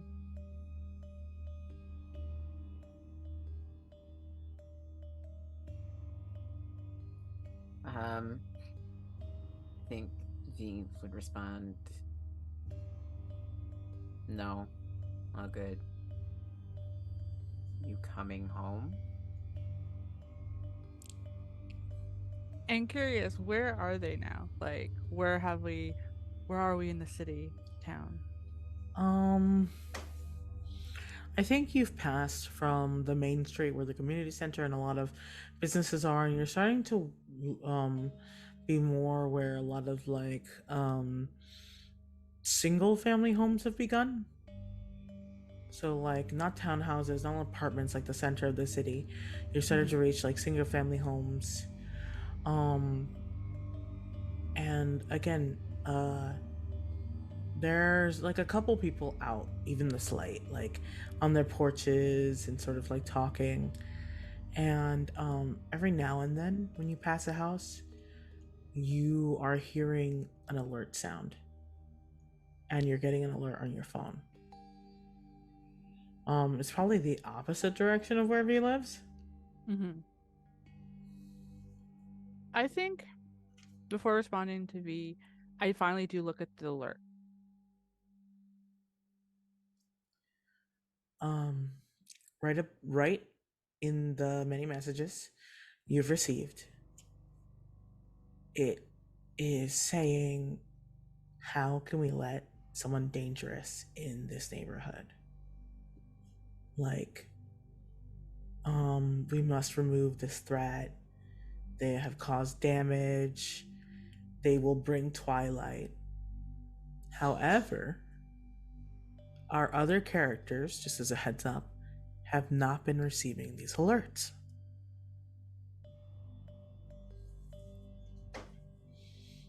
And the alert doesn't indicate whether it's Cassandra or not, right? It's just saying someone dangerous, right? Yes. And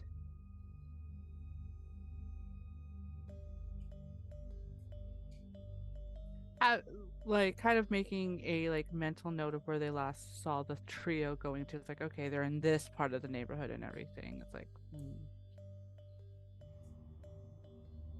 they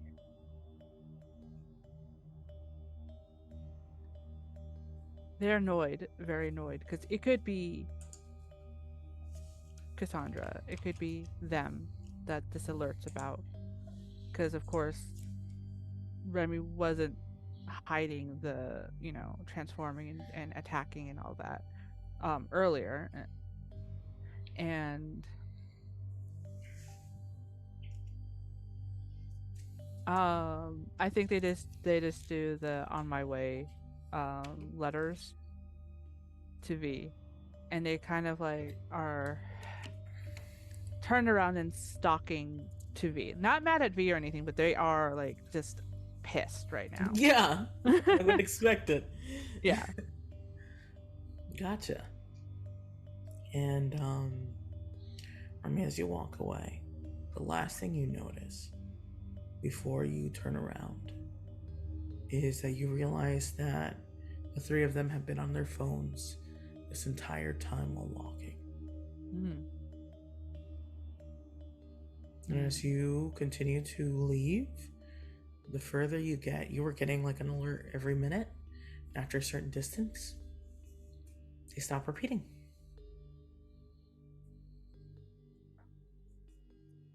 Gonna have to talk to Oscar about this. It's fucking ridiculous. Okay. Uli, you're very hurt. What are you eating for dinner? Leftovers. There's so many leftovers.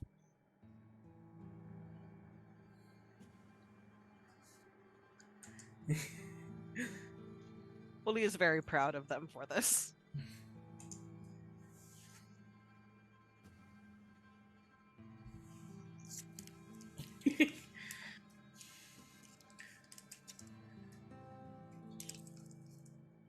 It's like taking the initiative to heat things up and like getting out the plates and things. Like Huli is like very proud and very grateful,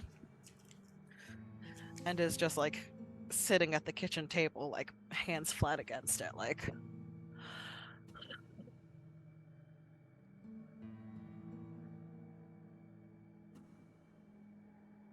You're starving. You need to eat.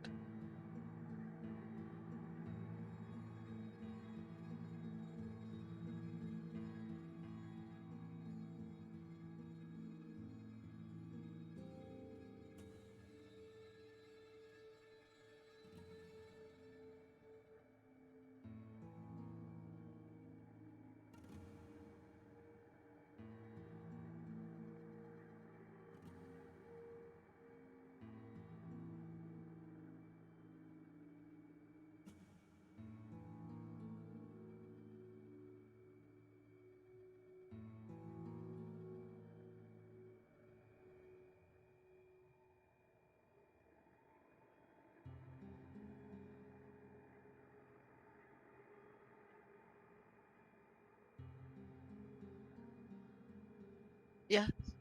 Yeah. Yes. Yeah. Yes.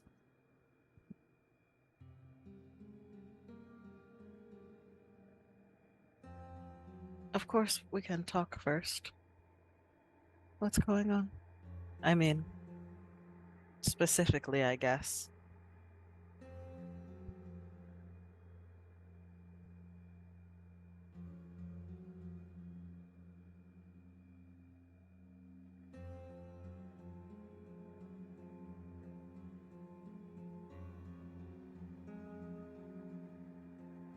Before everything that happened this afternoon, he came up to me in the centro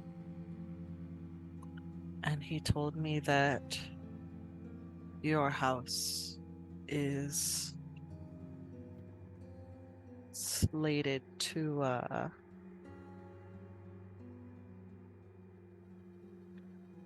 not be there anymore. And he asked, offered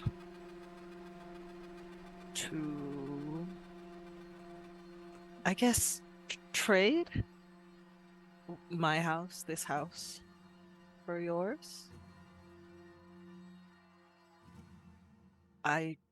We had not had a single second to talk about it until now.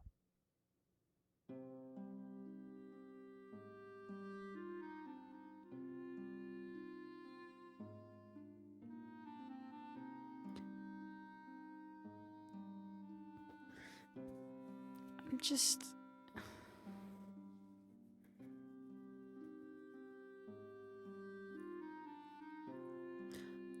I'm just so confused.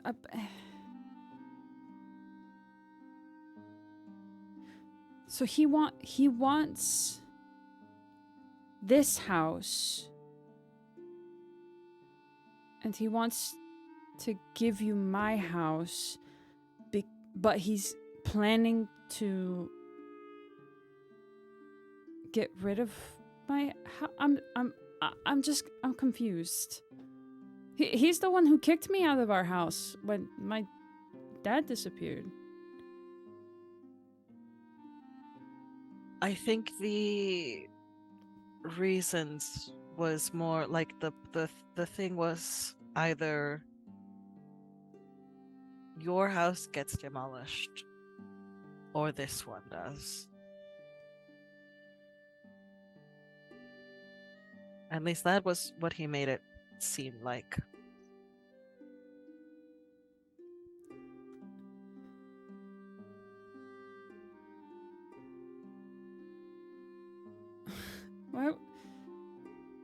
Why would he do that? Because he's a bad man. He can't do that, right? I mean, this is your house.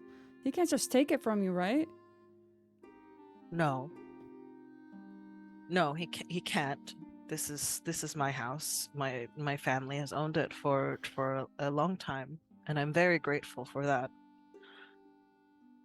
But he also knows that I would consider doing something drastic if it meant you being happy.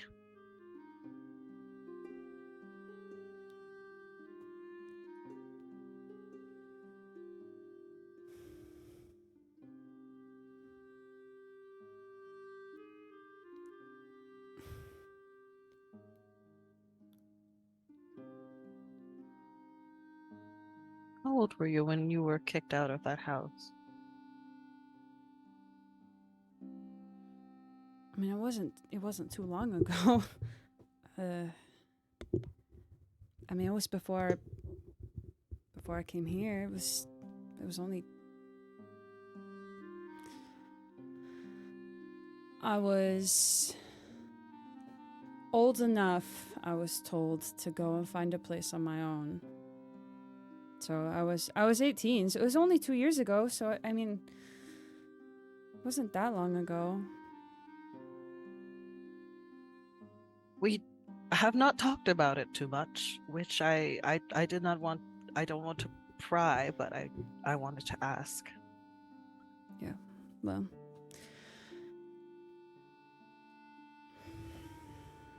Uh.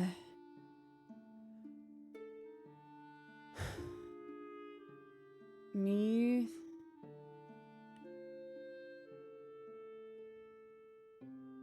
Me and my dad moved here. I mean, a while ago, probably, but by 10 years ago, I think.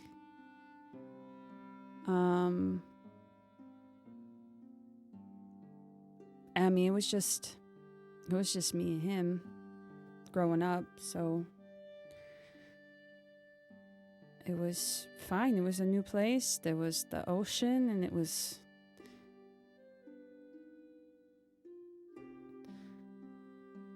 I don't know where he went.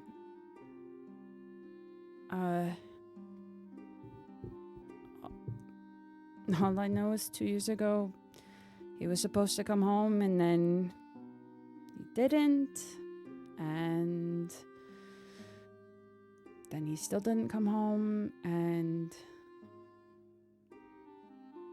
then months went by, and he still wasn't home, and I didn't know how to find him, and nobody knew, or nobody told me where he went. And then, you know, he didn't pay off the house.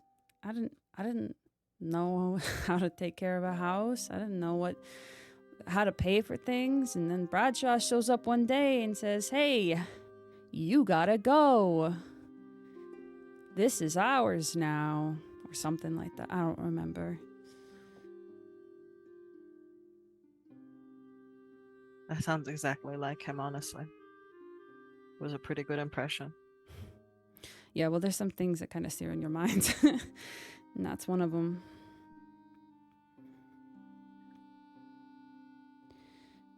Yeah. So.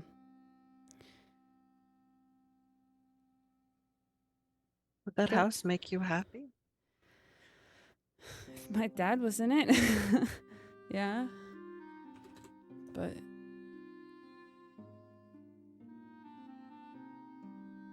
I don't know. There's things there. There's things there that I wasn't able to get because, I mean, what am I gonna do with anything? So. Lo siento, mija. Yeah, me too. We could always break in and get your stuff.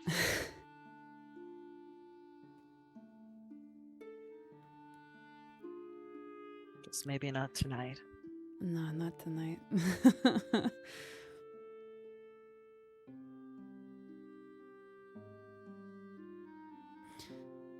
I don't want you to give up all of this just so I can have some stuff.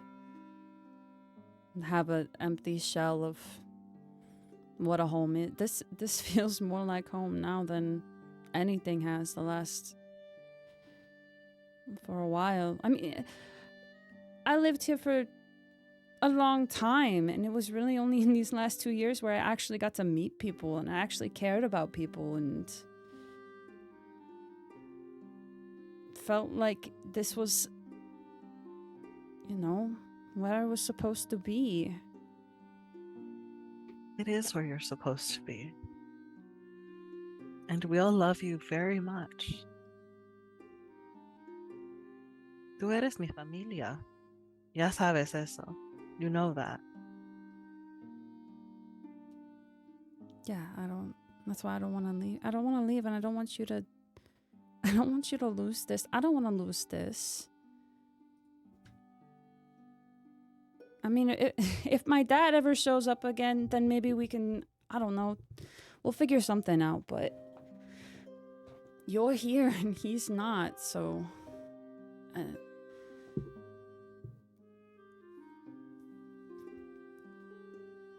We will get up very carefully from the table to come around to the other side and just hug Mac.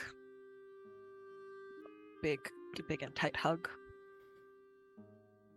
Mac will just kind of flop a head into your shoulder and return the hug. Everyone here loves you so much. This is your home. And this house will be your home for as long as you want it to be.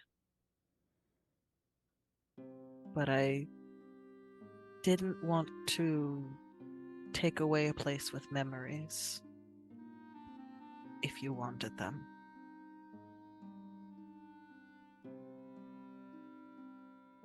I've kept the good ones.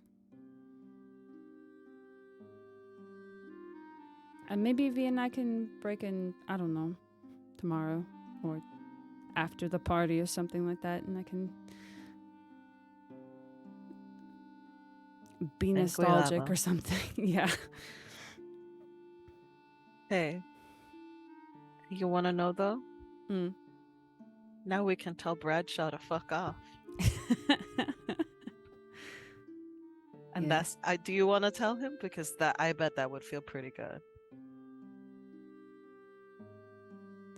I think we should both be there because I feel like it's going to feel good for you to do it too.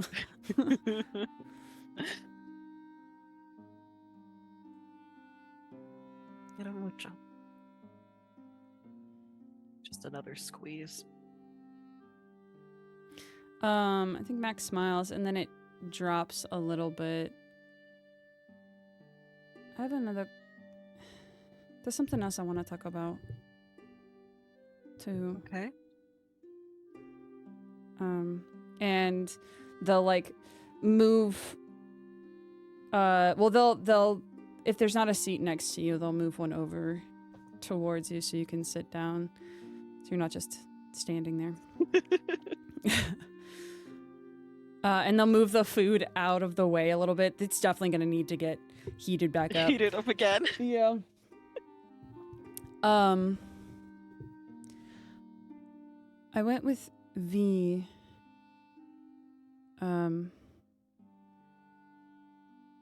To talk to the magic circle or what the thing. Arturo y Suela y ellos, yeah. Yeah. Los malos. And they had them do some kind of oath to be part of the thing, circle, register, the secret club, whatever it is. That yes, that's part of the registration. The most of what I remember. What kind of oath did you have to take? I had to promise to be careful with my powers. I had to. If I remember correctly, I was very young. I was like maybe 13, 14. I think it was just like, don't be an asshole. Something like that. Why? These didn't sound like that. No? No. And Mac will like close their eyes and think. It was something like where there's darkness, the light must not illuminate, and where there's light, darkness should not impede, and when you see the twilight in any of its forms, you will rid it from the world or something like that.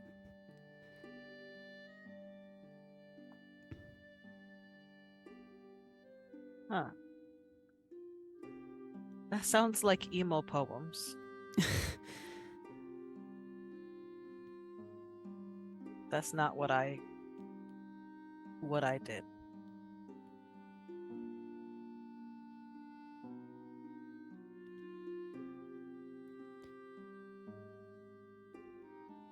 But that's not good, right? No. I don't like that.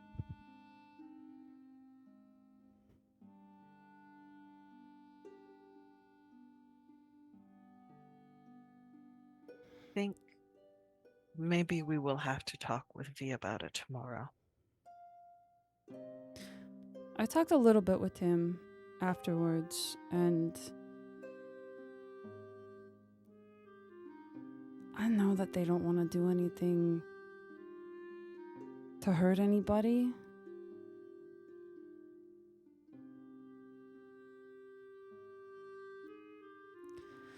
But Well, I mean, you could tell me. I don't know how much this oath, how much they like hold it over. There was something that happened to him when he did that Macario. oath.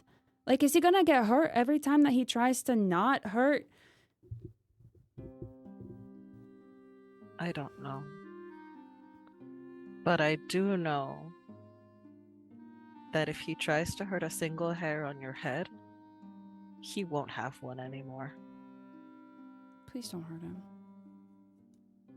I don't want to hurt him.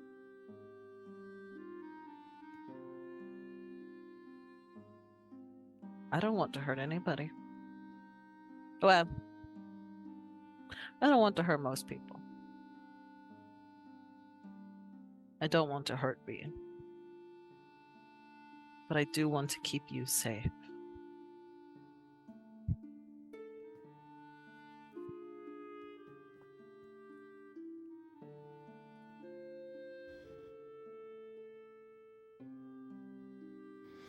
I need to eat.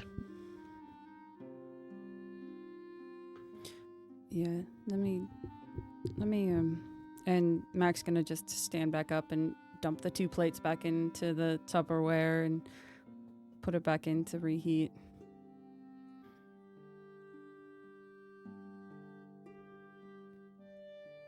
Holy will put on like novella or something. Something they've seen before, just so there's noise. Mm.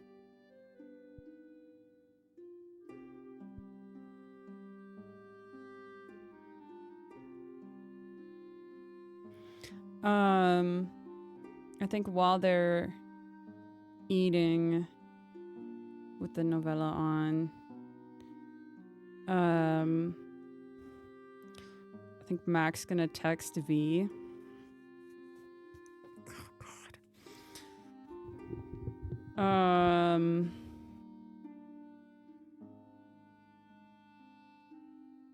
And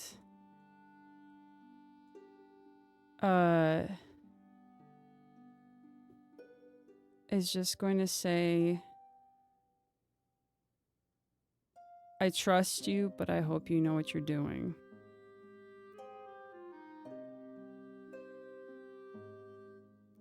And then in a second text is just going to send a purple heart emoji. And then put their phone on a chair, the phone is yeeted to a different location. They're not gonna look at it. Don't worry, Huli has some etikatoks that they want to show Mac. So Okay, great. there's plenty of distraction. Perfect. V, Yes. you hear your phone ding. Right when... Does Remy knock or does Remy just come inside? I need to know this. If Remy, Remy has a key, yeah, I was gonna say Remy has a key. Remy definitely has a key. Remy would have knocked if Remy wasn't in a foul mood at the moment. So Remy just comes in. So yeah, you get ding from Mac, and then Remy is inside. He looks at his phone. He was in the middle of typing something to his uncle, but he hears the door, hears the ding, and closes the phone. He's like, he's gonna deal with that later. And he looks up. He is on the couch. He lives in a teeny tiny little apartment he's paying too much rent for. that he is filled with way too many things. And he is on his couch. That is probably just big enough for Remy to lay down on, really. And on the table is one plate that's now empty and one plate that is full of food. And he looks up. There's food if he still wants some. And Remy's face is like there's a bit of cloud of like they did try like as they were coming through the doors like because they're not mad at V and they don't want V to think that they're mad at them. So they try to like close their features in, but it is definitely like a cloud on them that wasn't there when you last saw them. And they give like a very short nod and then very slowly and carefully like take off their blade to put it to the side. And just kind of is staring at you, like kind of like leaning over you as you're on the couch and just like almost it would probably feel like almost as if they're like staring at you like prey almost like they're just like contemplating like trying to use you as a way to calm down, just like stare like okay, you invited me here and everything, I'm here, but fuck, this frustration isn't going away. Has V seen this before, where he's been like in hunt mode? Yes, one or two times, maybe not like usually not after they've had an argument. It's usually like, oh, I have to go do something, and it was something for their master, and they could not let go. They couldn't switch it off once they were done for their master and came this way. Usually, this probably led to some fun times, but yeah, this is the first time where it's after they've had an argument.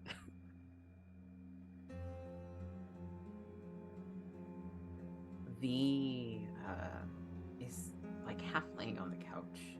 He turns to see that gaze, and because he's seen that gaze before, it sort of registers that Remy is there but not there, and if they're gonna have a conversation, needs Remy to focus if they even get to the conversation.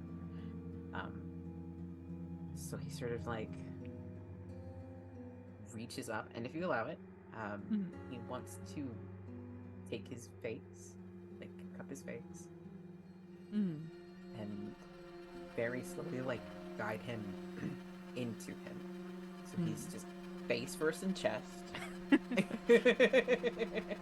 and curled up with him on the couch.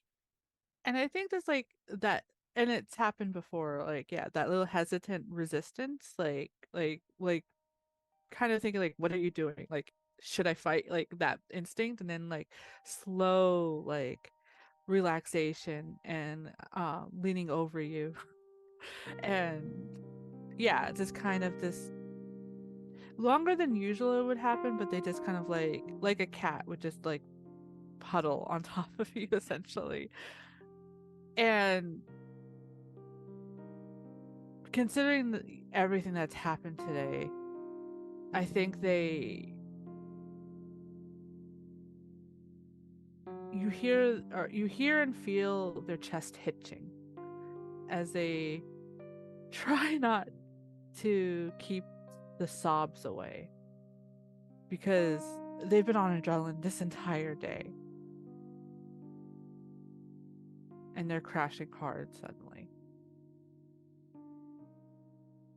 He once Remy is a puddle atop them, feels the chest, he takes a breath, and all the heartache and the frustration and those emotions, he pushes them aside, because right now it's not what Remy needs. V wraps his arms around Remy, holds him close.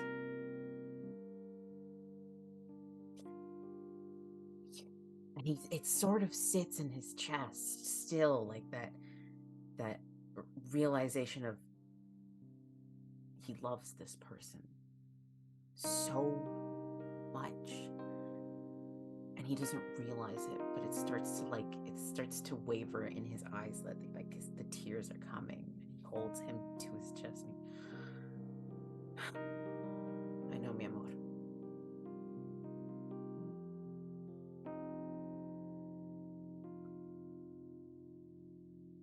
And I think it takes them a few moments after hearing that for them to finally say anything. And they're just muttering, Perdóname, perdóname, por favor, perdóname. Not even sure at the moment what they're asking forgiveness for. Everything, maybe. And he takes that sharp intake of breath, like his anger can wait. Holds him closer, and he leans his head to just kiss the top of his head. I forgive you. And there's a wavering in his voice, but he repeats it again, like, I forgive you. Te amo. And they look up kind of shocked. like, wait, what? The tears streaking down their mascara not keeping, after all this day. And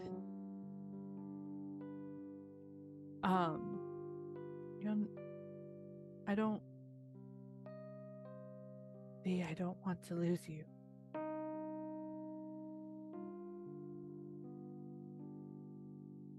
He looks at them, and there are tears coming down your face, and there is that look of almost fear for a moment, I don't want to lose you either.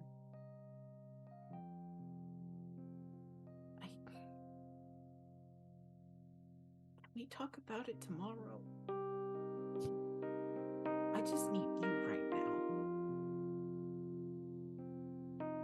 And they want to say, they don't say it because you asked to not talk about it, but they want to say they don't deserve you. But they hold that in. And they lean up.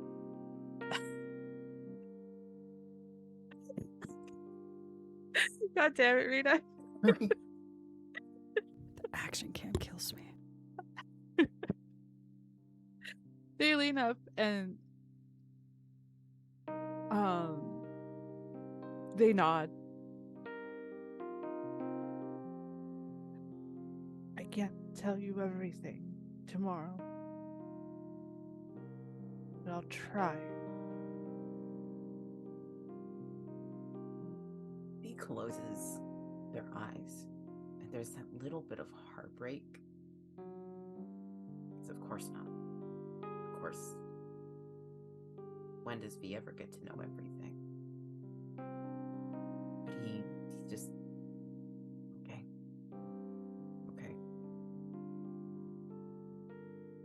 And I think he leans up and kisses V softly and whispers against their lips, Te amo.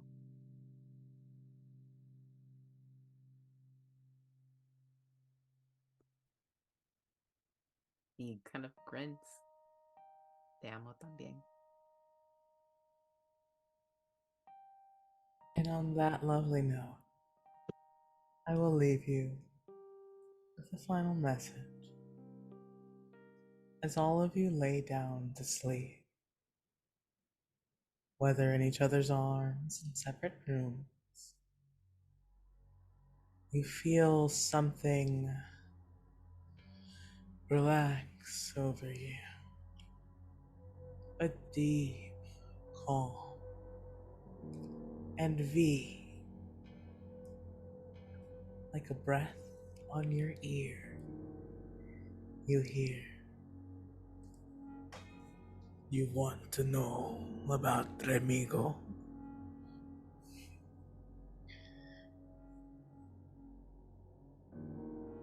And, oh, sorry, go ahead. Go ahead, you can react. Go ahead. Like, he's asleep? You're falling asleep, like unable to stop yourself falling asleep.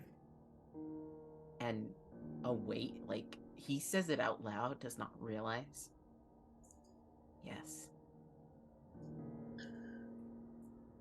And you hear.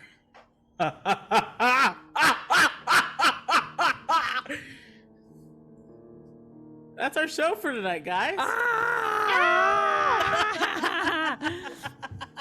Oh my god. Almost kicked my computer tower over. Oh my god. Maria, I know that you are reeling from this. However, I'm so sorry. You are first to give your plugs and say your goodnights. Do you need a moment? Do you want to go Do you need a backwards? moment? Do you want to go No, backwards? I'm gonna do it. Oh my god. Hello everyone. I've been Mac. You're mundane. But most all the other times, I'm Maria. You can find me on the internet at Happy Capster. I'm a variety streamer, TTRPG creator, and performer in various other shows like this one. Co-founder of Goblin Society Games, and I'm just busy. Go find me on all the socials everywhere, including ones that are dying, because I'm here. I have left my body. I'm not here right now. I'm elsewhere. I'm wherever. I'm hanging out with Thea. We're just having a good time. Back when things were simple, an hour and a half ago. It's fine.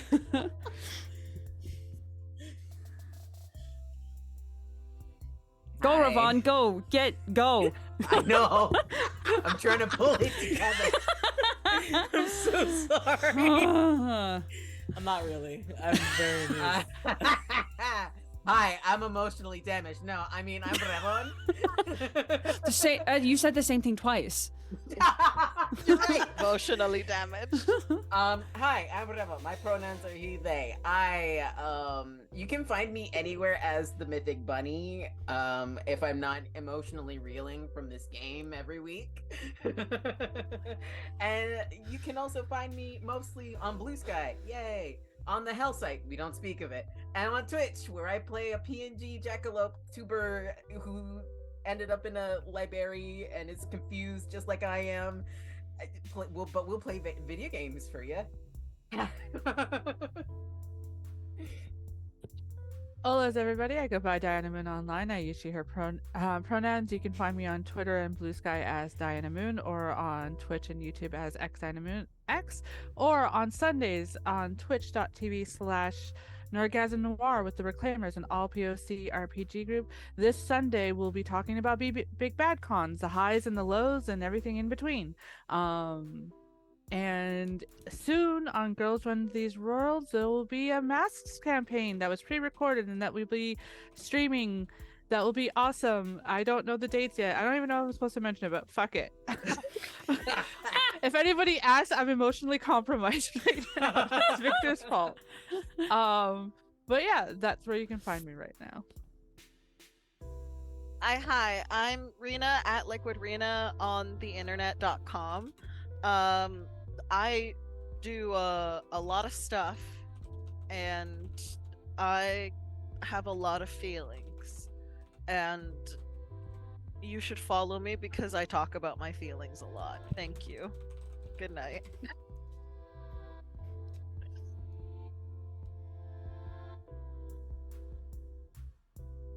Right. I also listen. That's you. That might have been That's me. you. That might have been me, but It's that you wasn't now. me. That's you now. No, that's you now. No. I just broke my pen. It's fine. Oh, I'm so sorry. Hello, I'm Victor. I use he and they pronouns, and when I am not laughing like a maniac into a microphone, I am a tabaxi rogue on Miss Loss, where I am the one who gets emotionally tortured instead of the one torturing people emotionally. And I am a coon on A Darkening Age over on Polished Cryptid. where I play the stupidest himbo Canary ever.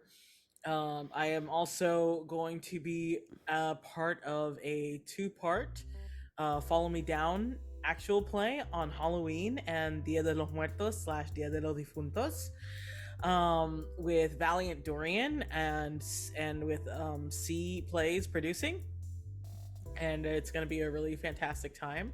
So you should definitely come check that out on that Tuesday and Thursday. And otherwise, we'll be here next week to continue this slow roll through a very painful place. I can't believe this is happening. I just want to thank everyone for watching with us tonight, and for everyone who continues to support us. Thank you so much. And that's our show for tonight. We'll see you next week. Same bat time, same bat channel.